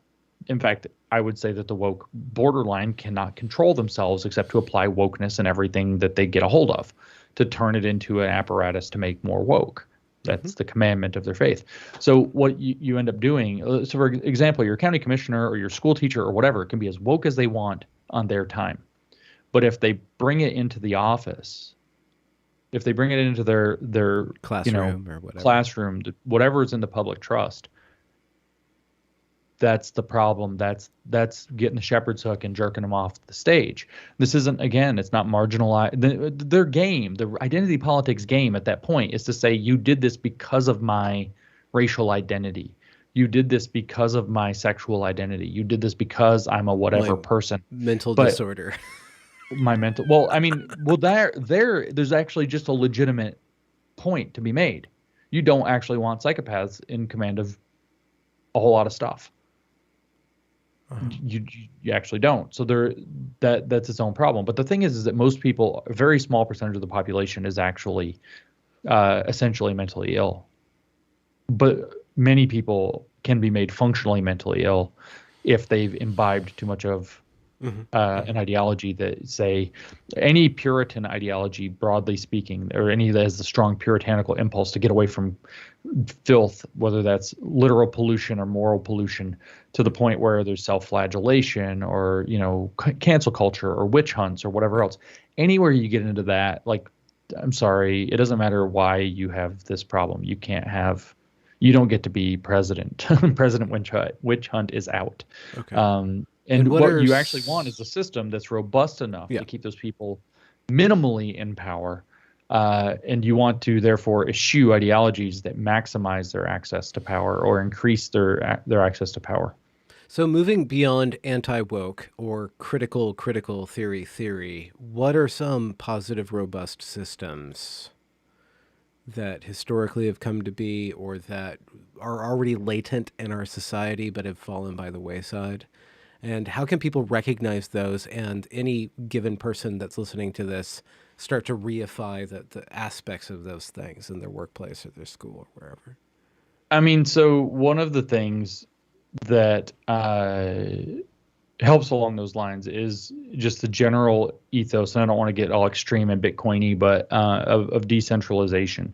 Anywhere you have too much power amass, so that's a general principle. But what really stands out is the one kind of magic word, is a very, American pragmatist kind of thing to say, but does it work? In other words, excellence. Excellence is one of these kinds of virtues. It's so important for people to try to produce a system that actually, or whatever they're doing, like me with my theory use gap in the martial arts, my application gap. If you can't make a martial arts technique work, you're not actually doing it. It doesn't matter how many thousands of times you've done it in the air. It doesn't even matter how many thousands of times you've done it to a willing participant. If you can't make it work, you don't really have it. And so at the end of the day, bouncing yourself off of reality, whether that's social reality, whether that's material reality, to try to get outcomes is a key thing. Now, what other systems do we have? Well, capitalism is one. I'm not saying unfettered, crony, monopoly-ridden problems, and it's in fact really what we're dealing with now, as new monopolies have arisen in the financial and tech sectors, primarily, also probably medicine, that create problems. And we had similar problems when the monopolies were in oil, railroad, gas, steel, whatever, 100 and change years ago, 125 years ago. And so capitalism in general, though, this principle that you have unabridgable property rights and that you can, in fact, engage in trade with your own property as a principle is one such thing. Why? Because first of all, capitalism levels the playing field. If you can produce the value for somebody, then trade is possible, whether it's material, service, or whatever. If you can produce the value for somebody, then trade is possible. And it allows you to tap into the law of comparative advantage, which brings you into the positive sum game scenario. So this is the thing. It also is intrinsically satisfies many of our impulses about fairness. I worked for this, so my value can be exchanged for other value, and we can negotiate between us using peaceable means, negotiate what that relative value is, whether it's fish and berries like in every economics textbook, or whether it's something much more complicated mediated through fiat or other currency. Doesn't really matter. Color blindness being the kind of racial or identity blindness, if we want to go full intersectional or anti-intersectional with it, is another one. Like, let's just treat people as individuals who all have the same common humanity at the bottom of the pile, who can all participate in the same economy, who can all participate in the same learning. Hold on, James. The Skype screwed up again. Sorry, people at home. I need to reboot it. I think that's the only way it works. So go ahead and call me back in just a minute. Okay, one moment. And sorry, people at home. We will get James back onto the channel. I have a minute to think all the things that I think when James is speaking that I keep to myself so that I don't hurt the expectations of those who are tuning in to not listen to me, but to James Lindsay. I'm going to keep on flogging you guys for being a dick about our last interview because we were just being bros, but no, can't do that. Anyways, it doesn't matter. What was he talking about? Capitalistic values, fairness. Isn't it interesting, though, that the equity-minded ideology concentrates fairness or concentrates on unfairness with regards to social cultural systems and so on. So it still it feeds off the desire for fairness, but it doesn't actually enter into it doesn't provide positive examples of fairness. Rather, let's get Jamesies back on. I was just saying that equity-mindedness still parasitizes the desire for fairness, but heightens the unfairness by talking about unfair systems, unfair histories. So it's still operating. It's, again, over and over and over again. Everything that Marcuse and all of his folks are talking about have grains of all very good ideas, very solid human values, being humble, keeping, don't be opulent, but be fair. But it takes it in a different direction than this capitalistic liberal mindset does. Is that what you want me to respond to? No. You can go on with whatever you're thinking about. I'm just processing what you put into my brain. Yeah, I'm not thinking about a whole ton of things. I don't remember where I got left off because we're just talking about distracted there. Various different ways that people can recognize. Oh yeah, capitalism, etc. Yeah. So different. The colorblindness thing was where I had gone next, right? The idea that we're all individuals, we have some common humanity, that we don't have to understand each other in terms of our identities. What a radical concept that we're going to see each other in terms of both character and merit. This is the thing is I think these impulses are actually latent. I think we've gone to sleep on them. And in our slumber, and also because the circumstances changed to one in which the critical theorists and postmodernists gained an early advantage, which is to say that we went social media based as a communicative culture. But anyway, I think that we mostly went to sleep on what our values are and why they matter, and in the unfortunate desire not to make a fuss, not to cause trouble or whatever, we've been renormalized by a very intolerant movement that was able to fester, grow, and get real legs under it, primarily because our universities failed us completely as the initial guard that did not do its job. But yeah, the renormalization process is what's taken us away, and I think we have to wake back up.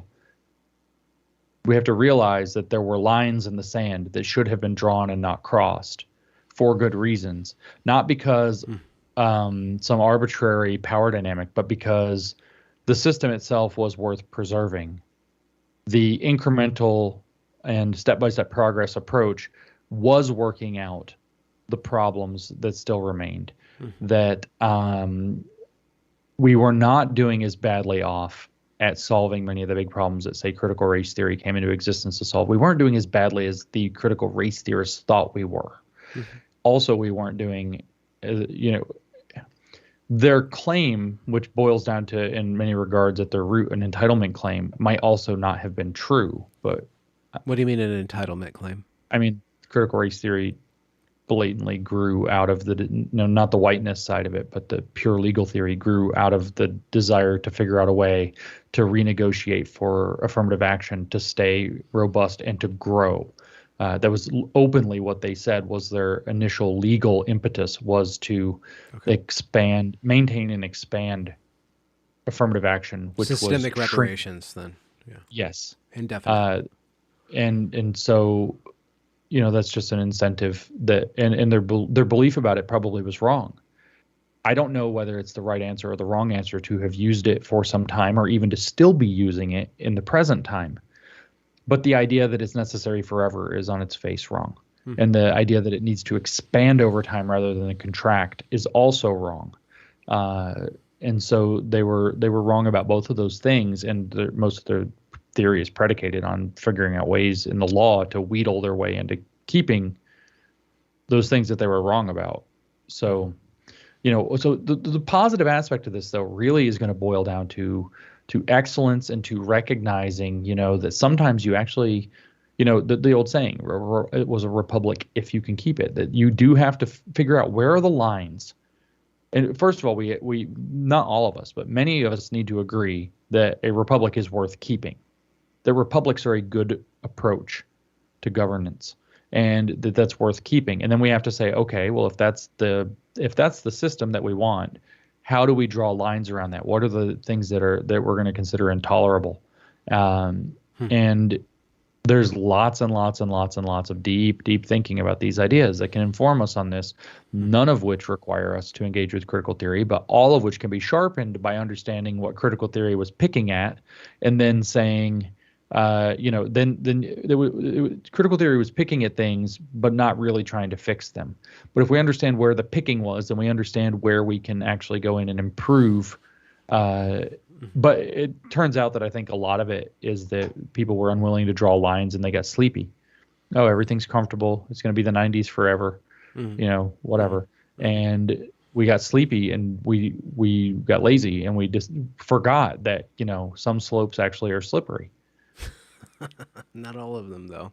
No, not all. No, but I would tell you that any slope that's based on social constructivism is slippery.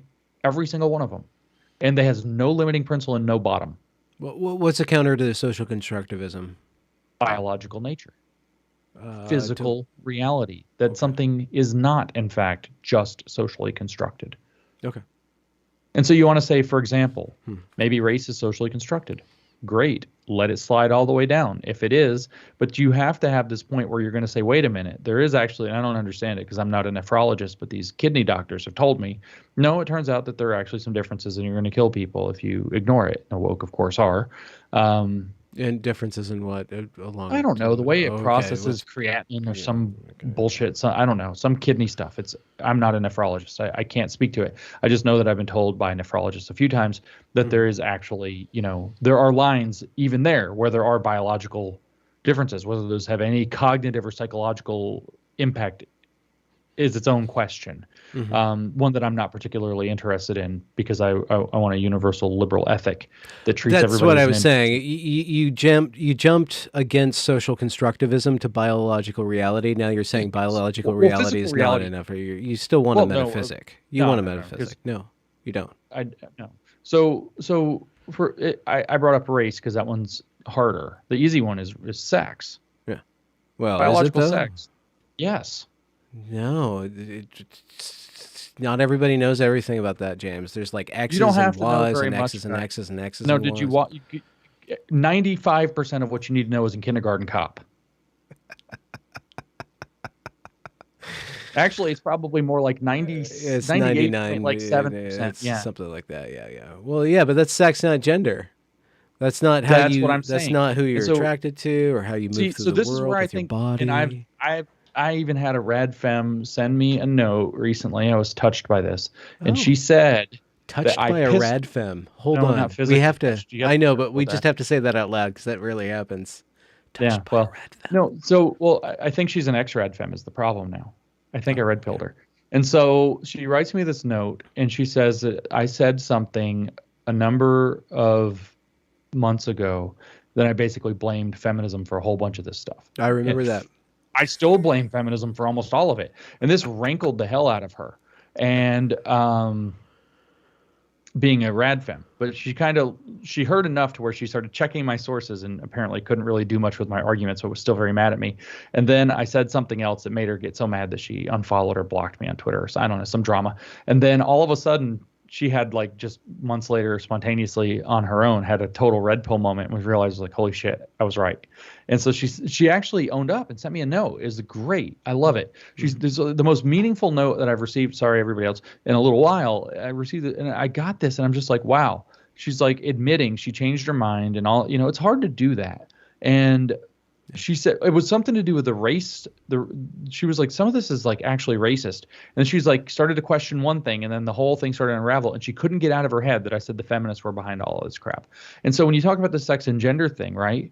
The feminists are, and I'm sorry, TERFs. I support this side of, Team the turf. Go rad team fems are turf. broadly on my side of what's GCs. happening Yeah. with the Yeah. woke.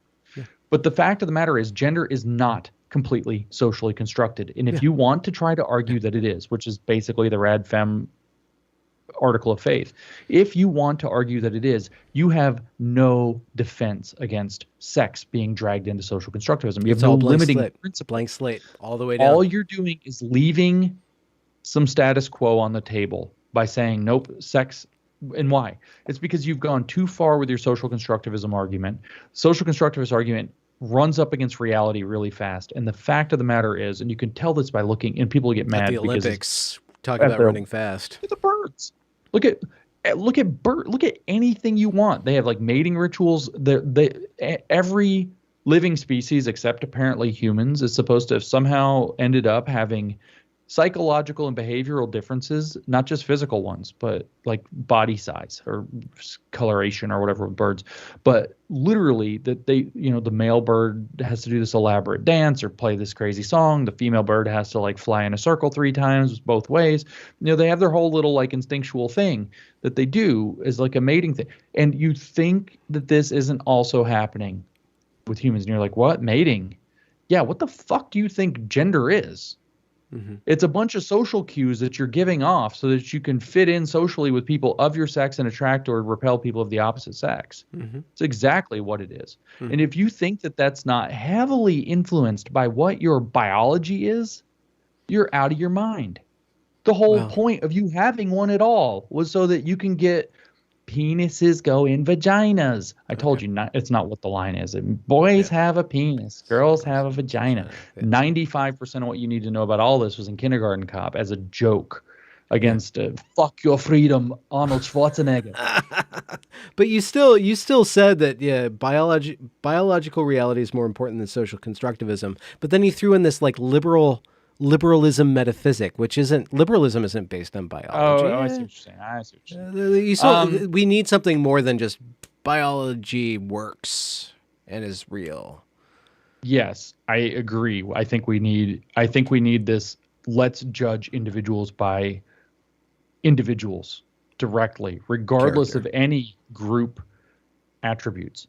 Unless they're so overwhelmingly clear cut and lacking overlap, there's absolutely no reason to treat two distinct group populations differently a priori. If the statistical variations completely don't overlap, then you could say, oh yeah, A and B are different. What's an example? Grip strength. Yeah. There's virtually no overlap between male grip strength and female grip strength. Virtually none. There's the fraction of the population where those two bell curves overlap is tiny. Whereas, say, IQ nearly overlaps completely. So we wouldn't a priori ever assume that we can make a decision about the intellectual capacity of a woman without actually speaking to the woman, or of a man without actually speaking to the man and somehow assessing those things. Same thing whether it's race. I think that principle, if you want to call that identity blindness or individualism's a good word for it, backed up with a universal humanity, that we all have a common humanity behind us, I will accept that metaphysic, that we are all members of one common humanity who are all individuals. That's a metaphysic I'm willing to live with. I don't even think it's necessarily metaphysical, though. I think it's actually observable. Mm-hmm. But but you're not going to treat somebody who believes that the same as you're going to believe somebody who's a collectivist critical theorist. You're going to actually treat them of this other ideological camp different. So you reserve the right to judge people differently based on their beliefs. Well, of course. And their you have. behaviors. I mean, yes, of course, you have to be able to judge people differently based on their beliefs. That's when you're evaluating the contents of one's character, what you're evaluating. Yeah. When it's just like you have to be able to judge people differently based on their capacity to do the thing. In other words, merit or competence. Mm-hmm. If I need somebody to move bricks for me, I don't actually care if they're a young woman or an old man or something anywhere. I don't care what they are.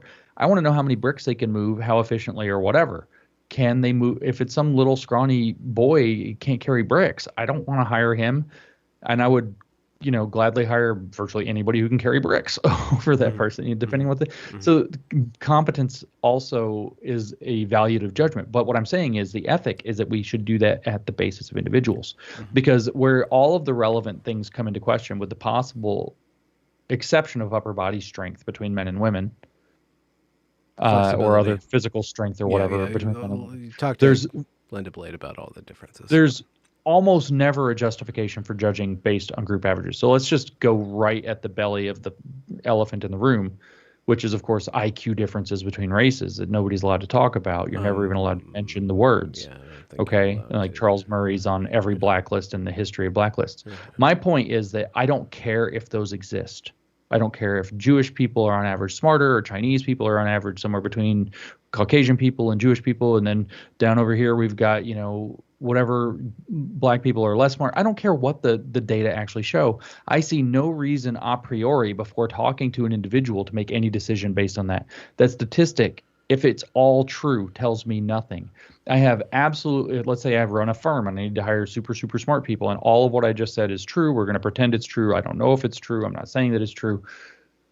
I have no motivation if three people walk in, one of whom happens to be Jewish, one of whom happens to be white, and one of whom happens to be black. I have absolutely no basis to determine which one of those people is most qualified for the job till I actually talk to them. So the stereotype, even if it's based on something legitimate, is irrelevant to me. Mm-hmm. It doesn't mean anything to me. And this is what we see with stereotype accuracy anyway. Stereotype accuracy is the single most confirmed result in social psychology. It's a very uncomfortable fact for the woke. But what does it mean? It means, and I forget how the statistics shake out, but that if you describe essential characteristics, or not essential because it's not ingrained in it, they're cultural usually. If you describe characteristics of the group and you look at the group's behavior, like examples of the behavior, kind of like a word cloud would be from somebody's tweets Yeah, or yeah. whatever, the accuracy level turns out to be very high. But if you try to apply that to any individual, it turns out to be extraordinarily low percentages come out right. Like less than 5% of the stereotypes apply to any given individual within a population that might have like 95%, group level word cloud agreement with those stereotypes. So that's what stereotype accuracy actually refers to, which confirms my attitude that we should not judge or prejudge based on group identity. Which is exactly, again, the thing the woke want to throw in the toilet. And so I don't care, there. And I think that there are genuinely biological differences between men and women that are psychologically relevant. But I also think that those things are on bell-curved spectra that have lots of overlap, very large amounts of overlap. And so for the most part, I still have to talk to every single individual, and there's no way for me to say, oh, well, a male would be better at engineering than a woman, and a woman would be better at nursing than a man. I don't know. Who am I dealing with here, right? Who am I dealing with? And I actually do have to talk, even if after talking to every single individual that's relevant for the jobs, it shakes out to 90% according to the statistic, or 95% according to the statistic, or the stereotype or whatever. I still have to assess every individual as an individual. And I still want to assess every individual as a member of something we all share in common, which is humanity. We all, the old, apparently somebody said you can't, that Twitter won't allow, I don't know if it's true or not, the hashtag we all bleed red or something like that. We all bleed red. Yeah. Yeah. Huh. Well, could you define humanity? It's all the people. To people. Okay. I get that. People, human beings. Yeah. I do not include dogs in humanity. Oh. I like dogs, but they're not human. Okay. Just all the people. They are relevant to humanity, but they're not part of humanity. Well, what makes humanity special? How do you recognize humanity other than, is it just a biological fact? I mean, is there a metaphysic to I don't it? have that. You don't have that. It's just, I don't have that. The metaphysic is that I would generally agree that, without knowing more specifically to the individual, that we all have, that we're all members of the same universal tribe, universal human tribe, and that people should be accorded a kind of a default or initial level of respect and courtesy until they prove that they're worth more or less by the virtues or vices that they portray and the circumstances they put us in. So it's a UBI of respect until proven otherwise. I mean, it depends on, I mean, this all gets really thorny. It's like, what do we mean by respect? Like, you have to earn respect. Courtesy might be the better, this whole namaste. Yeah. The divine in me recognizes the divine in you or whatever, but without the divine being anything other than you're a human, I'm a human, we all bleed red. I just learned tonight that you were Catholic. That's pretty cool. As a child. I mean, that's like its own joke. Is it not? I mean, no shit. Like when I got confirmed as a Catholic just before my 13th birthday, we had to have like the interview with the bishop, and then that guy got busted like 3 years later for like diddling kids, like for real. And I had to get locked in a room with that guy for like a private interview for like 40 something minutes, hour maybe. That explains so much about you, James. I don't think anything happened. If I did, I blocked it out all the way and don't remember it at all. I just remember going to that camp for that. We went to like confirmation camp in the woods, and like all of us were being little cliquey shitheads to each other, and then like just little bastards, like pranking each other, and like when all the adults were gone, like literally having like WWF matches on the beds and like slamming each other against the walls. Like somebody broke a lamp, and then there was like another church. It was like a Baptist church. It was at the same campground. Like literally would come over and scream Mary worshipers at it and throw rocks and mud and stuff at the building, but not at us because it was like really kind of tame. And like sticks, and they're like waving sticks and stuff. It was just so stupid. That's what I remember from that. I don't want to name anybody's names, but I still remember like one of the pranks involved taking this kid. He had his fancy like puffy winter coat that was brand new, and like one of the other kids figured out the way to like arrange it just right with like the sleeve hanging out of the toilet where it wasn't in the water, but it looked like it was stuffed in the toilet with the sleeve hanging out. And so he came around the corner and found it and was like, he went freaking apoplectic. And even when he found out it was like a prank and it wasn't real and his coat wasn't in the toilet, he went unbelievably berserk. And like he actually like started just punching all these kids and he got in a ton of trouble. It was crazy. Wow. Is that where you decided that martial arts is something necessary for your prankster livelihood? No, it was a couple of years later. I was 15 when I started martial arts. I was 12 then. Huh. We were just little bastards. What led you to martial arts in your teen years? Probably Karate Kid movie. I don't know. No, I mean, it was one of those things that's always, if I grew up in the 80s and the 90s. It was kind of in the back pop culture, all the cool martial arts films. And, if you look back at them, some of them are not that cool. But they're not problematic. They're just sort of tame. But so it's kind of in the background. And then I took a PE class in high school with a guy who was training, and he was telling me all this stuff. And he got me interested enough to go visit the dojo where he trained. And that's kind of how I got started. Were you like really nerdy, like head in the book all the time? Oh yeah, high school. Yeah. Oh yeah, it was bad. It was bad. Where were you going? Up until like the history or around the same time, right? So it was the end of my junior year, and then I decided I needed to get in shape. And so I hadn't quite started when I decided to get in shape. I hadn't quite started the martial arts yet, but I started running and swimming, like trying to get fit. And then the PE class I was taking with this martial artist was actually weightlifting. It was offered at my high school. And so I was taking weightlifting and I was lifting for the first time ever, and so I don't know. Was there like a romanticism about martial arts? Like, did you fall in love with the cultural aspect, or like how did you like really get hooked into You asked it? me if I turned into a weeb. I guess so. Yeah. Were you a mall ninja, No, James Lindsay, before mall I actually, ninjas? first of all, it's very orderly and it was good exercise, so that appealed to like my teenage psychology. But then I'm not gonna cut you short here. I liked to fight. Oh, Once I started hitting people and like kicking them in the face, I really liked it. there we go. We got the clip for people to take out of the interview and post all over Twitter. I can't kick people in the face anymore, probably very well. It's my legs are heavy; they don't get up as high as they used to. But I used to be. I actually got really into it. I actually did like competitive sport fighting. Oh, really? For a number of years. Okay. Did you get like? Is there a rank? Did you get ranked? I mean, I was all like local and regional tournaments, so I have a. I don't know. I think we finally got rid of them. A couple. Like my mom had them in her garage, like just this huge box of trophies and stuff. I was actually pretty good, and I fought competitively until about a year after I got my black belt, and then I was too busy with graduate school to train well enough to keep up with the fighting circuit. Okay. So I didn't like the black belt division very much either because it's lame and pathetic. But the truth is, you go from being like you can be like number one brown belt under black belt division and kicking everybody's ass, and then you're now in the division where you've been training 4 years and got your black belt, and you're fighting the guy who's been winning every black belt tournament for the last 14 years. So the experience range when you hit black belt opens up all the way. And so you go from winning everything to losing everything. And it turns out, as much as I liked hitting people in the face, I don't like getting hit in the face that much.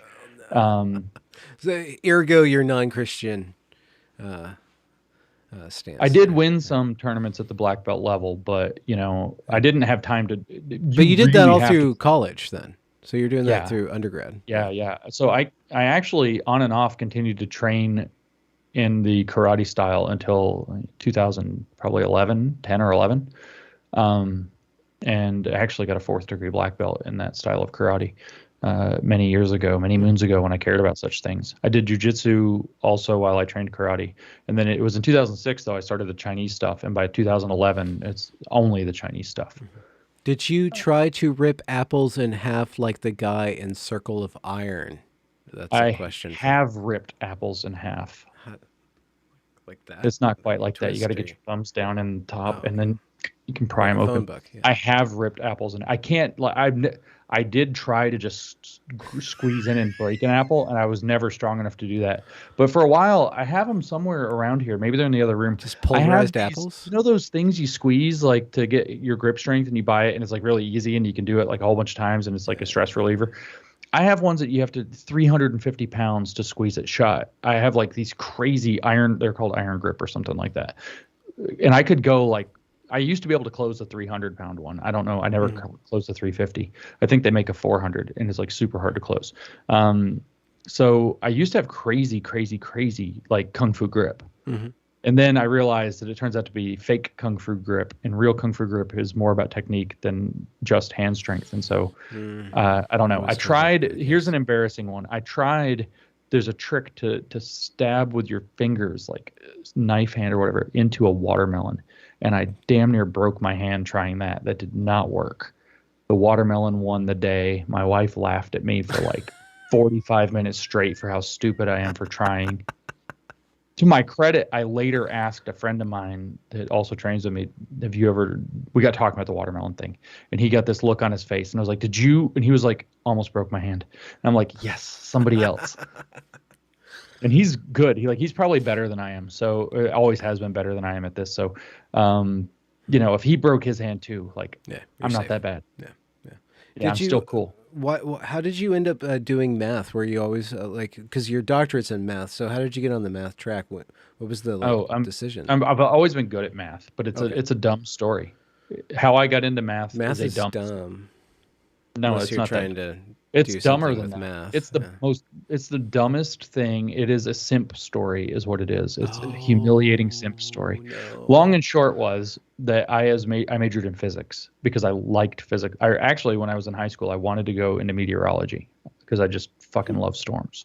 And I always have. I always thought the atmospheric flow was just super interesting, and I wanted to go into that. And then being a bit of a wuss, I didn't want to have to move to like a plains state to go to a college where they do a solid meteorology program and where you can chase tornadoes and stuff. And so I fell in love in my junior year when I took physics with physics as well. And I was like, wow, physics is super interesting. So I decided to major in physics instead. And I majored in physics and I got a degree in physics. And then hold on. Like there's theoretical physics or like which kind of physics? Is it just your undergraduate you do both. You do theory and experimental. Okay. You would differentiate in grad school, and I only got a bachelor's. So we had senior lab, which was like crazy cool experiments with like x-rays and microwaves and all this crap and optics and all this stuff. But we also, basic E&M, classical mechanics, quantum mechanics, etc., theory classes. And so both, but at a low level, so it's irrelevant. And so what happened was I graduated with a degree in physics, but my senior year, in the September of my senior year, so the beginning of my senior year, I met a girl, and she and I were dating. And so then I graduated, and she had 2 years left to finish her degree, and I had 0 years left to finish my degree. And I thought, if I get a master's degree, then I can be here for 2 years. Yeah. I did the math. And it turns out that there was no physics master's degree, and I didn't want to do physics at the graduate level after I took electricity and magnetism because it sucks. And I didn't want to have to go through the Jackson E&M book in grad school because it would suck. And so I said, what's the closest thing that I can do? And next thing you know, I'm in the math department because I have a master's program. It turns out I did a semester of MBA first and did not enjoy that. It wasn't very hard, but I didn't enjoy it very much. And so I transferred to the math department. I did my master's in math in 18 months. I did it in 3 semesters, not 4. Oh, bad. Okay. Not bad, seeing as it was not my subject also, but I don't think that my fundamentals were as good as they should have been when I went off to my PhD. So then to finish the simp story, because nature always destroys a simp, simple rule. It's the simple rule. I graduate. I have kind of 2 options that I'm looking at for grad school. Yale had sent me some very promising, we want to interview you, et cetera, letters. And then University of Tennessee. And said girlfriend did not want to go to Connecticut, and she did also not want to separate, like try to do a long distance. So I was like, I'll go to UT. It's not far off from where, she was trying to get a job. We can figure it out. And so I selected UT. And then in the September of my first year in graduate school, which would be after I've selected UT over Yale. No, I know where this is going to go. She and I stopped working out. We'll put it that way. Okay. Yeah. We broke up in that same September. And so 3 years, actually to the day, sad trombone, 3 years to the day that we split up. But so that's what actually led me toward math. I had the background talent. Yeah. I had the math chops for physics. I had the coursework. And then I did a master's and was like, shit, I actually like this. So I'm going to do a PhD. I didn't choose my PhD track because of the girl. I chose to get a master's in math and introduce myself into the math world. And when I got into the math world, I was like, wow, I like this. Why did you like it? What was it that... Puzzles. It's solving puzzles. Okay. They're fun, interesting puzzles, which is, I think, why I ended up in enumerative combinatorics, which is kind of like the most puzzle part of math, except maybe some of number theory or algebra. Sounds like a puzzle even to try to pronounce it. Enumerative mathematics. Enumerative combinatorics. Okay, yeah, whatever. But just to go back to the way that you're thinking about all this humanities bullshit, do you kind of look at some numbers and you're like, I'm not going to study the math yet. I'm going to go think about it in my own way, and then I'll come back to the math book. Right? When I was doing math? Yeah. Yeah, it's exactly what I did. I'd get the hang of an idea and then go try to solve a problem or two, a hard problem. Oh. And then what would spur me to learn more was, I can't solve this problem. What am I missing? Oh, I need to know something about, cyclic groups. So now I'm going to go study some cyclic groups and I'm going to come back to my hard problem.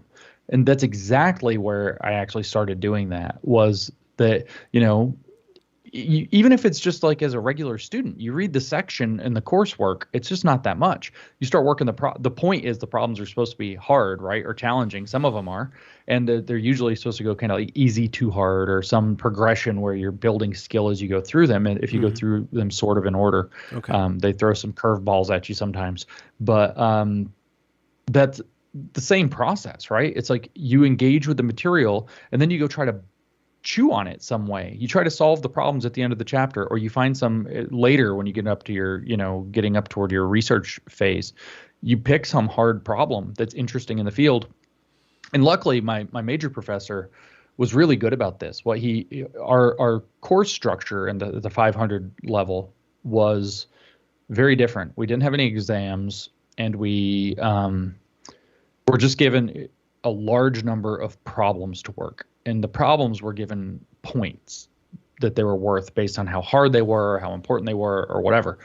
And your deal was that if you got however many points, then you earned your way out of F into D. If you got however many more, you earned your way out of D into C. And if you got above, 300 points, you get an A or whatever, depending on however the points were laid out. I don't remember what they were. I think 300 is relevant because, the hardest problems were like 50 points or 60 points. And the easy problems were 5 or 10 points. And so he arranged it where there were enough problems where you could actually nickel and dime your way to a B, but you had to solve at least some tricky ones to get an A. But what this did was, from the beginning, as you're a hungry grad student, you're looking at the material, then all of a sudden, problem number 1, and it's this, and it's a 10-point number 2. And then all of a sudden, because they're lined up with the course material, not, section 1 is about, the pigeonhole principle or whatever. So you go through all this stuff, and then there's problems relevant to the pigeonhole principle. And then it'd be like problem number 4, 50 points. Because it's some super hard thing that's tangential, but it's relevant to that. So then it's like, what do the hungry grad students do? Every one of them's off on their, and one of the deals was we couldn't collaborate. We couldn't do them in groups. We had to do them alone. Or if we did them in groups, we got a lower score, but if we had to confess, we had to write the paper together, and we would split the points basically, so as to encourage individualism rather than collectivism in math. How about that? And anyway, we would all be hungry to solve the hard problem.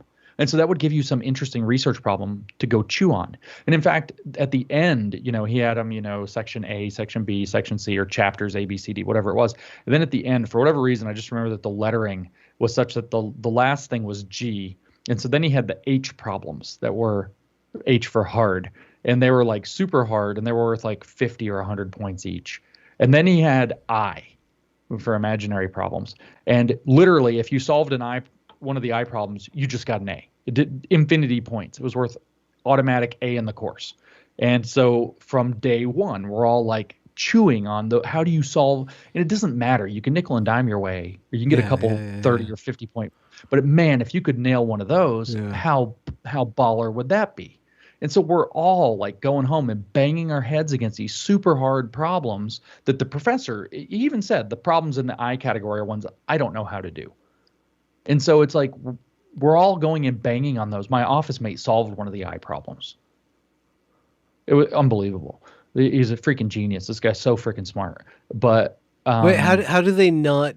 How are the answers to these things not just on the internet? Is it just a gentleman's code of honor or gentleman's? Oh, so some of them are. Some of them were, and that was the other thing. The deal was we were actually allowed to look up the answer for half credit on every single problem if we cited our sources. But if he figured out that we had gone and like if the wording was too close, copied a standard solution or whatever, we might end up in an interview and get 0. So, I mean, it was subjective in that regard. They were, but our way out was actually, he was like, part of the deal in research is doing research. Many of these problems have well-known solutions. They're available. And if you find them, write them down, try to write them down in your own phrasing and cite your source like a research paper. Like we actually had to type them up in like the actual, typesetting programs and things. Write them up as a research paper, cite your sources, you get 50% credit every single time, no question. And you could nickel and dime your way up to like a B that way. Just go look up everything. Yeah. Because he said at least you're engaging with the material at that point. So there was a gentleman's agreement. We could technically have looked it up and then lied and like massaged it. But I mean, maybe some of the people did, maybe some of the people needed that. I don't think he was too fussed about it, one way or the other, but I don't know. Is there, I don't understand math, especially that level of math at all, but going from that, doing that with your brain to going to critical theory, is there some sort of, are you seeking a pattern? Is there some sort of logical operation that you could map onto a mathematical thinking, or is the thinking that happens over there completely different? That's quite right. No, I think it's more that, no shade toward philosophers who study formal logic. And of course, the set theorists who are kind of on the blurry edge between math and philosophy, set theorists and category theorists can make fun of me all they want, and they're probably entitled to. But the truth is that math is a trial by fire in rigid formal logic. Your logic has to be on point. You're constantly looking for things that don't fit together, for contradictions, for counterexamples. And so it's more the way of thinking. So am I looking for a pattern? Sort of, yes. It's like all of these ideas must somehow make sense to the person who wrote them, even the postmodern ones. And it must be possible that they also make sense in terms of the framework that they were coming from. Did they study Marx to get to this? Did they study Rousseau to get to that? So there has to be some continuity of thought. And so it's really a matter of trying to put those patterns together. But I think what it actually has enabled me to do that's been most fortuitous is to detect very subtle differences and shades of meaning in the way that words are being used. And that's just a maybe consequence. If I had to credit anything from mathematics, is that mathematicians are extraordinarily hyper cautious and precise with their definitions. There's no ambiguity in a definition. And if the definition is ambiguous, it has to be clarified. And so when a word is kind of operating in a dual meaning space, I have enough of that artistic mind where I appreciate it, but I have the math, rigid, formal, accurate definition. What are we actually talking about here? So we can do operations on it.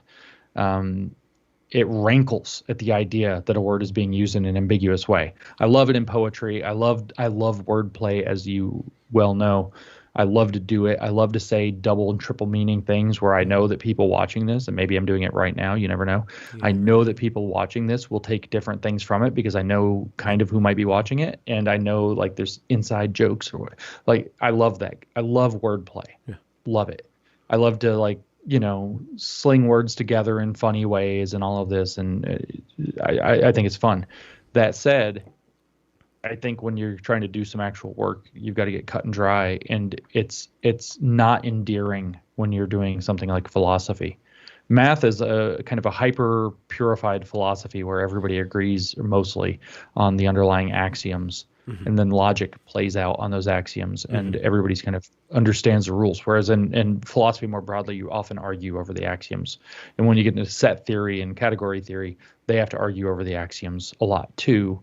But their logical chops exceed basically everybody's. Those people are Really? freakish geniuses in logic. Huh. Yeah, absolutely. Um, so I think it's mostly that. I think it's the accuracy of definitions. Were any of the critical theorists come from that very strict logical tradition? Do you see that Well, I don't think so. operating playing out? Adorno was a musician. That's kind of the closest I can give you, like a proper classically trained Okay. musician of some kind or another. He was a what do you call him, a polymath as well. So he may have, I don't know. You don't tend to find it, for whatever reason, in any of these critical ideologies going back even like to Marx and before, you don't tend to find sophisticated mathematical capacity usually.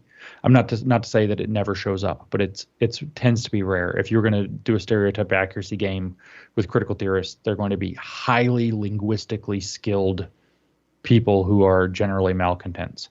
Antonio Gramsci, for example, was rated even outside of his communist work as one of the greatest rhetoricians or whatever of his era. I mean, just linguistically talented beyond talented beyond talented.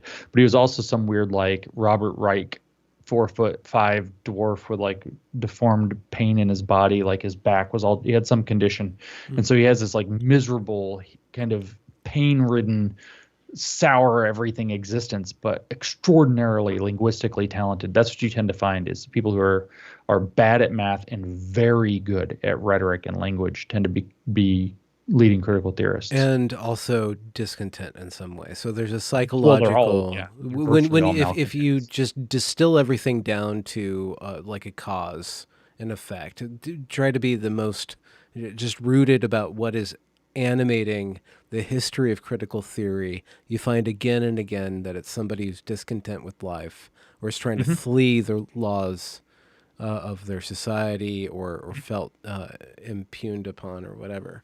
Yeah. By It's the way. that dyspepsia, that malcontentedness is virtually always the resentment of ressentiment. If we go full Nietzsche on them, Mm-hmm. the I think it's ultimately the Gnostic condition, what Heidegger referred to as flungness, Gerwurftheit, or whatever he says in German. Mm-hmm. Flungness, you've been flung into the world, and the world wasn't made the way that it should suit you, and you've been flung into it, and that's the essential misery of the human condition. That's ultimately a Gnostic concept. That you've been, that humans, people, we have been cast into a world that in some sense doesn't really want us. And the other belief then is like that God is the prison warden, not the benevolent creator, who has cast us into this, and so it's a rebellion against God kind of thing. And if we go into the modern era and go into materialism, then and you read what Marx actually said about his thoughts about God and Lucifer and things, yeah, you can see that that's exactly the kind of embodiment. But where you see that is in people who feel genuine discontentedness and malcontentedness with the circumstances they find themselves in, whether for good reasons or no. Like Antonio Gramsci living in a miniaturized, pain-ridden, sickly body. You have to, on some level, have pity for that. But I mean, I hate to draw another Tolkien metaphor, but it's all very Gollum. Sickly, pale, gross, but made miserable little creature who's kind of become evil, and then he's very, in a sense, linguistically savvy, and that he's got the two parts of himself talking, Mm-hmm. and using, the precious, And so, yeah, I think that's actually like if you were going to do a generic stereotype accuracy profile of a critical theorist, you're going to find high linguistic capacity, relatively low, probably abnormally high dark, what is it, dark triad, and malcontentedness, dissatisfaction.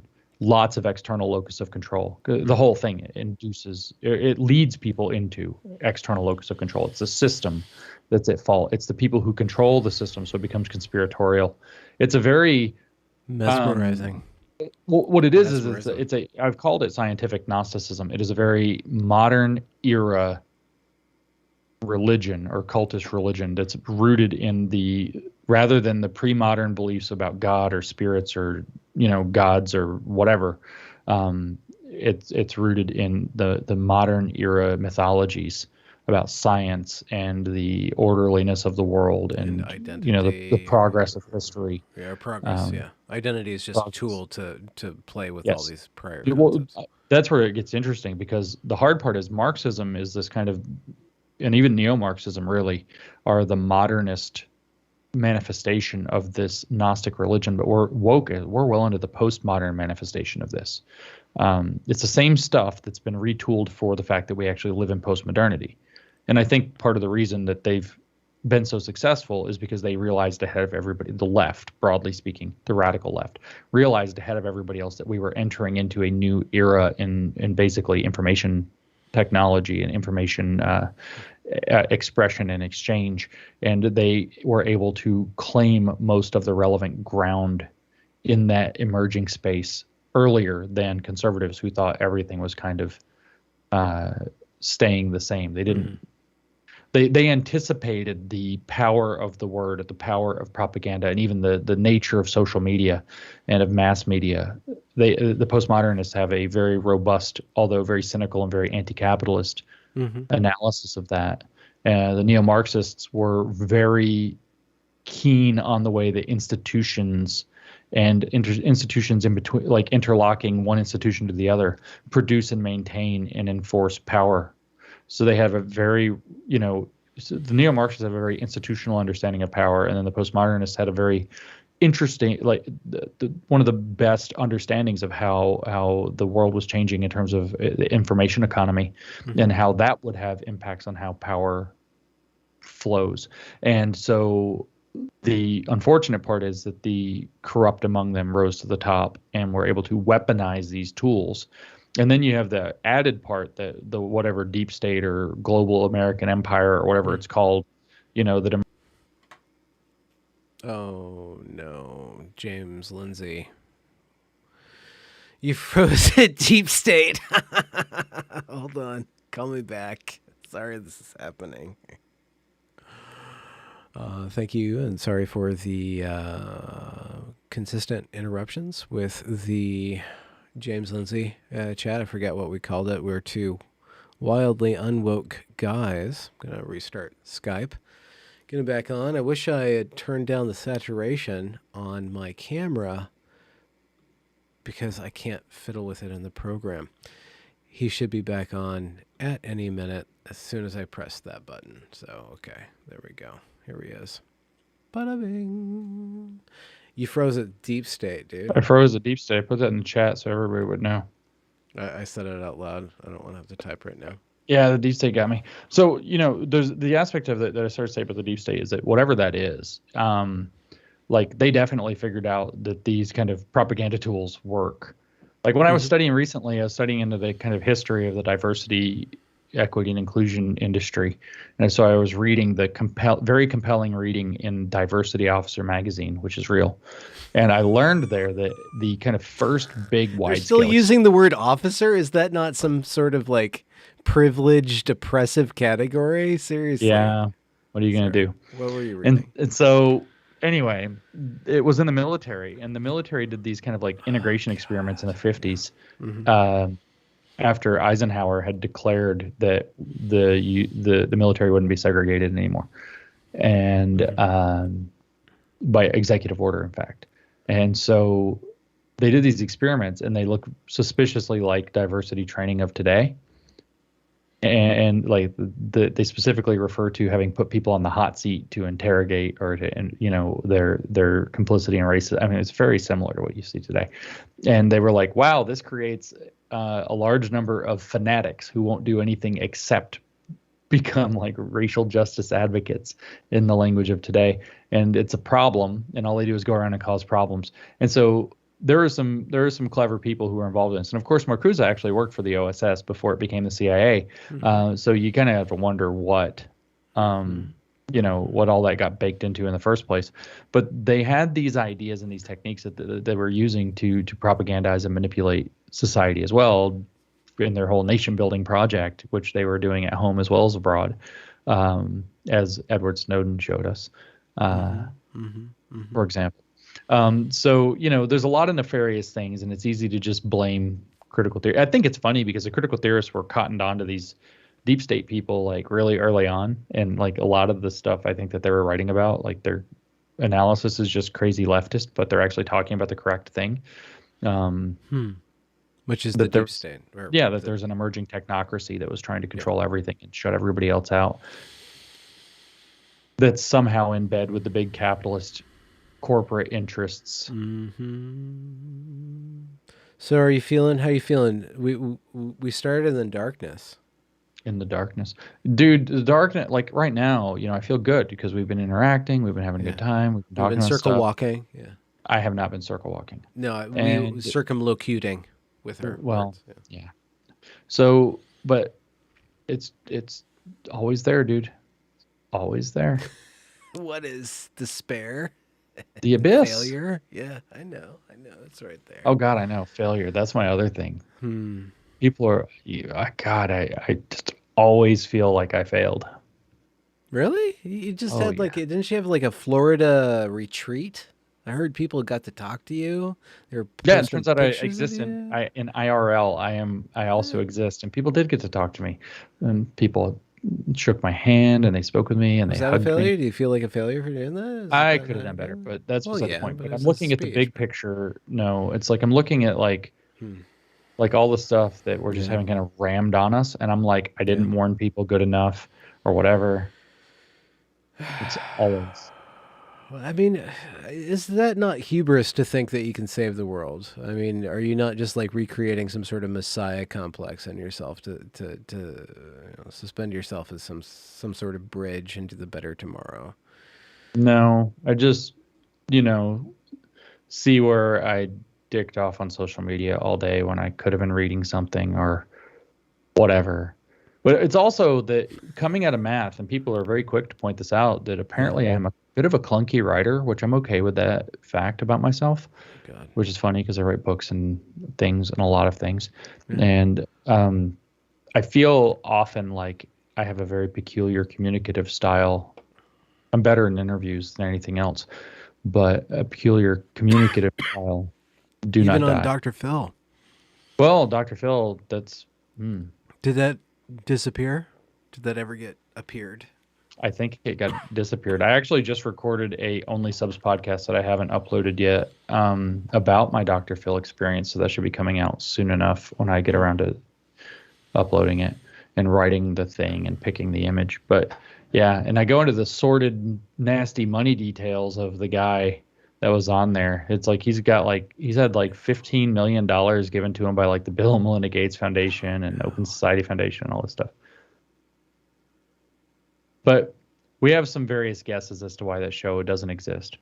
Yeah, I bet. So was anything that we covered tonight going to be embedded into your next book? This critical book probably some of the identity Marxism, race Marxism kind of thing. So the next book is actually going to carry the title Race Marxism. And what I actually kind of describe is the emergence of race Marxism is one flavor, obviously, or one component of a broader identity Marxism. And so part of the story that I tell in the book is how we get from Marxism to cultural Marxism and to neo-Marxism, and how identity Marxism grows out of that, which I think is one of the main, like 3 or 5 main things that I pluck from Marcuse's work, is that he laid the groundwork to create a identity politics reinvention of Marxism that took off and became woke is identity Marxism. Critical race theory is its race variant, so it's race Marxism, and that's sort of the general thrust of the book. And I think we talked enough around that to where, but yeah, it's and actually it's though, another primer about well, Marcuse. you were talking about the what's the positive stuff, and I kind of got into this whole thing like capitalism and decentralization. That's actually in the last chapter of the book. Oh, you yeah, end with so hope and money common making, humanity and common sensibility and that kind of stuff. Common The profit. new sensibility versus common sensibility thing.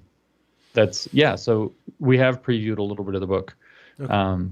We would have to talk a lot more specifically. The book is about critical race theory, so we would have to talk a lot more specifically about critical race theory to get into a lot of it. I just and so just gonna plug your stuff. New discourses on YouTube. You guys have like this only subs. What does only subs mean? You drop that every interview. Never ask what it is. Only subs. Only subs is a second podcast that I do that's much more off the cuff. They tend to be short, often, only like 10, 12 minutes, 15 minutes. And they're where paywalled or something? they are paywalled. That's right. Okay. Contributors only. Okay. Only. How do they contribute? How do people contribute to you, James Lindsay? I have all of the things. You can sign up on my YouTubes. You can go to the locals, which I don't know what that means. That it's been acquired by Rumble. I don't know what that implies yet, but I have one there, and you can sign up there. And I have the Patreon and the Subscribe Star and whatever else. It's like all the subscriber things except Substack and OnlyFans are all the ones that I'm kind of aware of. And so, people who contribute, which can be not very much money at all, get access to a second, shorter, off-the-cuff podcast that I had originally envisioned, but I just don't have time to do it, especially with the travel that I have now. I'd originally envisioned to try to get at least 3 of those a week. And the point was to thank the people who contribute, because basically I hadn't come up with a tiered system at all and had run for almost a year and felt guilty. Like, you should get some special stuff. And so I created a subscribers only podcast in addition to the, 3 days early on a podcast. But there are a couple other things we can plug, since New Discourses is doing all kinds of stuff. In addition to the book Race Marxism, there will be a video series with that coming out on YouTube, a 5 lecture series sooner or later. Are you going to be standing behind a podium with a tie? Or are you going to be like lounging around with a bunch of black babes? Kind of like this one, but black. There are probably babes everywhere. It's just my life. Babes everywhere. Yeah. But no, it's, if you saw those pictures where I was in a black T-shirt and there's a big New Discourses banner behind me and kind of a high top table, and in one of them I'm holding up my fist in a very martial arts looking kind of pose.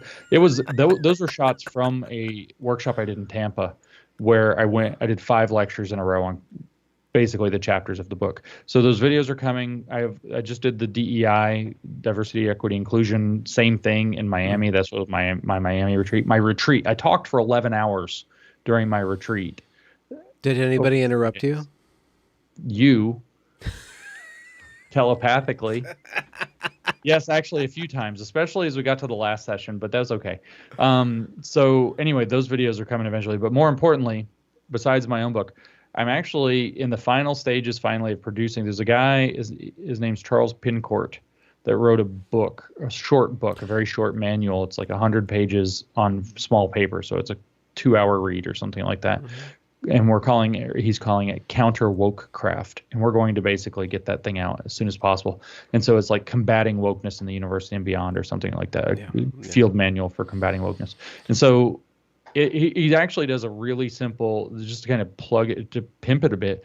He has this, introduction to what is the woke philosophy, what is it really, very accessible, kind of builds off of cynical theories, but does his own thing with it. Very neat and tidy. Then his second chapter is, how does it operate? What are the techniques of wokecraft? And if you think of it like spycraft, infiltrating a thing and taking it over, that's sort of the metaphor. And so then he describes, here are the techniques they'll use in your administrative type settings to take over. How do you recognize them? And then the third chapter is, what do you do about those? How can you engage in counter wokecraft? And it's a handy little manual. And I think people who are more practical I think it's useful, but I think that people who are more practical minded than I am will find it very useful. And so, I just got the final, everything's cleaned up. The editing is done. My commentary has all been incorporated. I just got the final draft sent to me this afternoon, a couple hours before we jumped on this together. So hopefully within, a week or two, Wow. we Okay. can get that bad boy out and people can start reading it. I think we mentioned that in the last chat that we had, and if it's possible, I know he is anonymous, but it would be great to be able to record his voice and hear him rap about that if he ever wants to. Yeah, I'll encourage him to do so. Yeah, it would be great because we have agreed to the on the book it says Charles Pincourt with James Lindsay, because I gave him a very large. He sent the first draft, and I gave him a very large number of suggestions, and a lot of the stuff he said was based off of things that I had done anyway. So we just decided that this split the middle with, thing was on the cover was the way to go. But I can't speak to that book the way that he can. It's his project, and it's like I've read it 4 times or something now, but I still can't speak to it, with the kind of fluency and comfort that he has.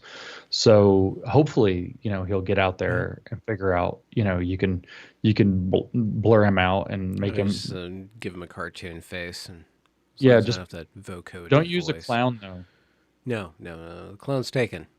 Oh, right. The clown is taken. Is there any creator on any medium that is just up and coming for you that nobody knows about yet, or some new fresh voice, or somebody's doing great work that people wouldn't generally know about? I don't know about the generally not knowing about. A lot of the stuff that I end up doing right now, it's sad. I don't look a lot at creators right now.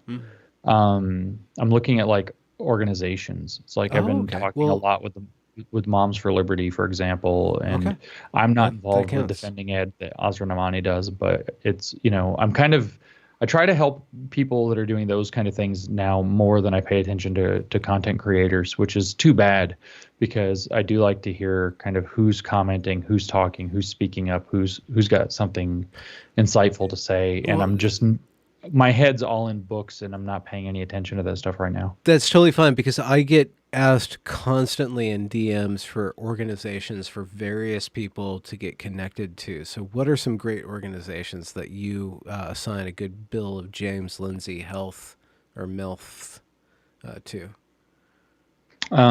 Yeah, well, I mean, like I just mentioned, Defending Ed, Moms for Liberty. There's a smaller organization, Parents Against Critical Theory, called PACT, that's in Northern Virginia. There's a couple of more legal advocacy arms that are attached to those things, and I can never quite remember. Yeah, okay. John O'Brien and David Pivtorek are 2 lawyers that are doing a lot, and they have an organization together, and I don't know the name of the organization off the top of my head, but you can find it pretty easily by looking up either of their names. So Southeast Legal Foundation's doing a ton of awesome work with this stuff, but that's not exactly you could support them, to do their legal work, but it's not the same as a Moms for Liberty, which is just rapidly growing chapters and getting people out there. No Left Turn in Education is another very good one. I couldn't think of that a second ago.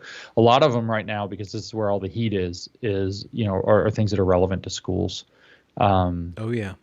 And so we'll see what happens with the mandates. It looks like Washington is going to resist them, which is finally they're going to resist some of this bullshit from Biden. But I'm sorry. Amazing. Even Washington is going to. Even Washington's we don't think that this is a good idea. That's interesting. Yeah. That's good to hear. I'm shocked. I mean, California is let's do it twice probably, but fucking God, man. I don't know. We didn't really get into that. It's hard to get into. I got smited out of going to California. I was supposed to go to California last week and it didn't happen. Why?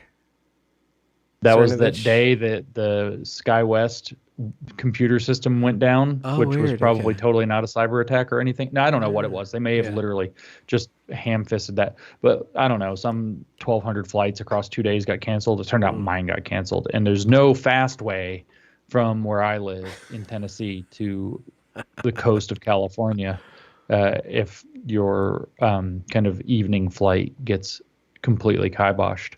Yeah. So I didn't make it, unfortunately. And so that was for YAF. So people they're a pretty good organization. Young Americans Foundation. Young America's Foundation. Okay. I think.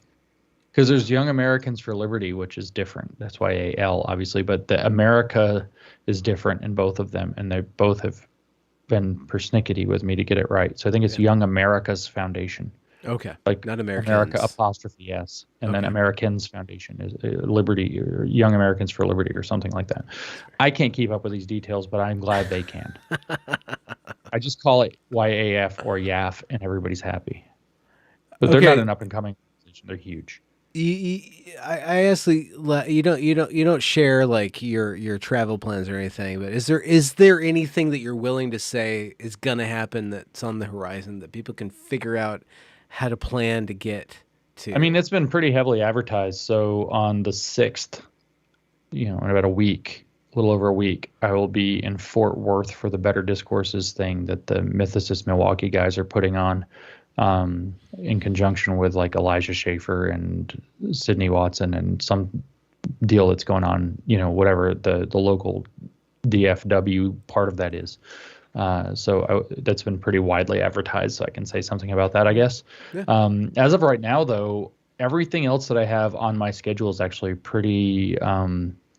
It's mostly not public events. That's kind of the one big public event that I have on the schedule right now. Oh, there's another one coming up in the middle of November too. Liberty University. Oh, I almost got canceled from that one, but I'm not supposed to talk about that, so we'll okay. leave the mystery That's hanging fine. for everybody. Okay. Well, we'll see what happens. It's like the Dr. Phil episode, but on a campus. Yeah, well, Liberty University would be the first college. No, that's not true. I actually did get to visit another college already one time, but yeah, they're the first ones really, really. But I mean, Liberty's a different kind of university, right? It's blatantly conservative and Christian, as Okay. opposed to, Yeah. being, say, the University of Ohio or something. Mm-hmm. Mm-hmm. Well, last words before we have a conversation off the live stream. Thanks for joining me again. Thanks for another pickup game. It's always I'm great to glad we're have you both on. wearing kind of green. Do Yeah, you like kind of my green. It's map? like kind of We talked blue, about my but map very before. white boy. Yeah. Okay, I do have a question.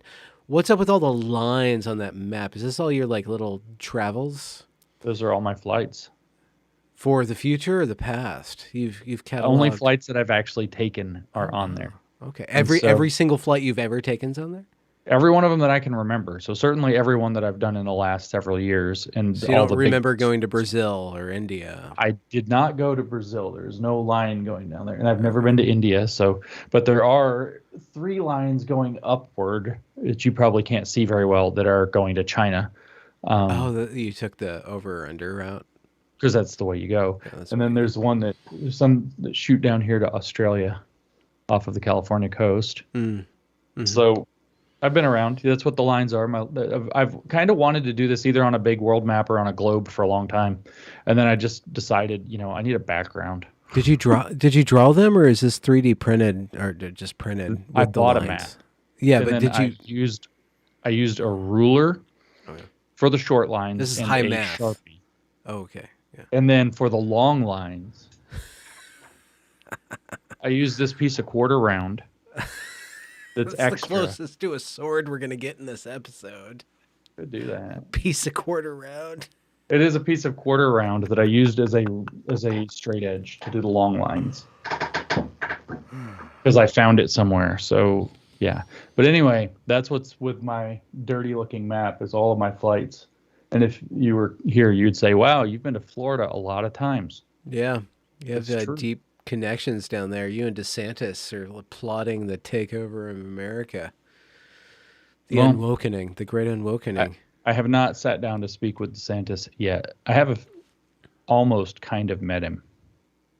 Well, almost kind of met Trump too, right? I mean, you almost kind of No, met a lot of people in I've never Florida. been in the same room as Trump. I've been literally like a foot away from Ron DeSantis. How did you feel? Like your body, did it feel like cognitive dissonance? You're like, Oh yeah, no, I just need to euphoric. push this No, puzzle no, no, piece no, no. into him It, until I that's feel no, no, that's release. something No. else. I don't know Okay. what you're doing. I don't know. Stop, stop. No, we were at a function or whatever, and he was busy talking to people, and I didn't want to interrupt him, and so I felt hopeful that he would turn in my direction. That did not occur. Hmm. I don't know. Well, We're I glad that you haven't met turned him in or our Trump. direction, James Lindsay. Yeah. I did meet some senators though recently in Like on the state level or on the federal? federal. All right. I've met lots of state senators all over the country. Are, They're not happy about critical race theory.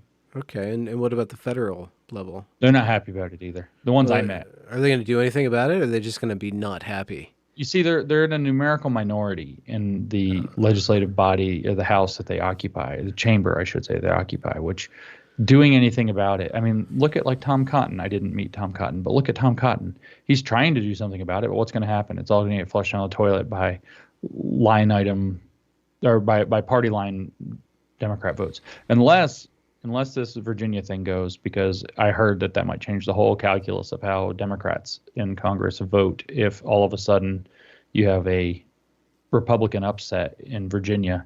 A lot of swing district Democrats. Don't worry, the Democrats would never let themselves lose a race after the last one. They're never going to lose ever again. They have it all in the bag. We don't have to worry about that anymore. There's never going to be a Republican upset ever again. They got it all figured out. We should hope that there's a Republican upset or something. I actually did meet Glenn Youngkin at one point, though. I met him. Who's that? I'm sorry. The guy that's running for governor of Virginia. Okay. What was your take? He's a nice guy. I don't know. We were at a dinner and like talked for like we weren't at the same table, but then we ended up sitting next to each other at dessert or whatever and talked for 20 minutes and just kind of got to know each other in kind of an awkward, I don't know who you are, you don't know who I am way that you do at these things. And he's a nice enough guy. I couldn't tell you anything deeper than that. You know, like I didn't have some deep impression that he's like a savvy this or that or a serial killer or any. I didn't get anything like that. I talked to a nice guy who seemed to have some plain sense ideas and experience, but I didn't really register like, oh yeah, I should know a lot about this guy because he's going to be in this highly consequential race for governor next year. I met him last year. Do you ever think you'll end up in a cabinet or a think tank, or you think you're going to be the lone gunman? I don't know. You know, I don't think I'm not going to run for public office. Yeah. People want me to, but I'm not going to. At least not in the foreseeable decades. Maybe when I'm older and I feel like I can give back and I have more wisdom or whatever. But I don't know. As far as a cabinet or a think tank, if people want to hire me, the problem is like right now I have zero institutional trust. Zero. So if somebody wants to hire me, I'm like, maybe they're trying to shut me up. I know it's a little bit paranoid, but I have zero trust in institutions right now. Zero. Do you think the institutions trust you, though? No, of course not. So at least that's symmetrical. Yes, okay. we have a symmetrical lack of trust. Actually, no, they probably distrust me more than I distrust them. Well, but it depends on the institution. If it's the CDC, I have zero, negative trust. The CDC. Yeah, no trust there. But you know, if like, I don't know, AEI or Cato or something were to reach out, I don't know what to think. That's not. I mean, that's beltway stuff. It's not quite the same as an institution. But anywhere you have large concentrations of large donor money. Well, stuff gets bendy, man. I did want to say that. Just a thought, just a Benjamin thought, if I'm allowed to have one on my channel, that the concentration of power insulates itself from reality. That's the problem with concentration of power, is that it becomes very effective at insulating itself from reality. And what you're talking about, capitalism and other like-minded systems, is that it constantly causes a feedback with reality. And the problem with the accumulation of power or wealth is that it automatically is used to insulate power from any sort of consequence of any sort. So I don't know how we ever going to solve that. But I mean, I don't want to like step on that because it's actually beautiful. How might we? But you said I don't know how we might stop that. I think that this is one of those things. It doesn't ever go away, but I actually think that the internet, the decentralization of information, people can do their own research and kind of lay speak, allows for a circumstance where, as we figure out how to organize what that provides us, we'll be in a better position with it than we were in the previous century. But we've got to get through this like really turbulent liminal phase between, during which people who realize what they might have to lose, plus maybe have some crazy cultish beliefs, are trying to clamp down and make sure that they're not revealed or deposed or whatever it happens to be. We have to get through that first. The turbulent phase, we've had a structural change, which is the introduction of the internet, mass broadcast, mass media, mass interconnectivity, mass networkability. That's new. Mm-hmm. We've had a mass structural change to society, and the organizational fallout is beginning, which also includes the people who are currently massively elite and privileged by the system that has existed, realize that their naked emperor butts are about to be seen for what it is, and they're not going to remain naked emperors cavorting around on the beach. Well, they'll remain naked, but not necessarily emperors anymore. Emperors is the part. Well, they care more about that than the naked as it happens. And so I don't know, because of the nature of the technology, what the time scale is that this turbulent period unfolds. I don't know if it's on the order of years or decades, or possibly, I doubt it's at the order of a century or more. But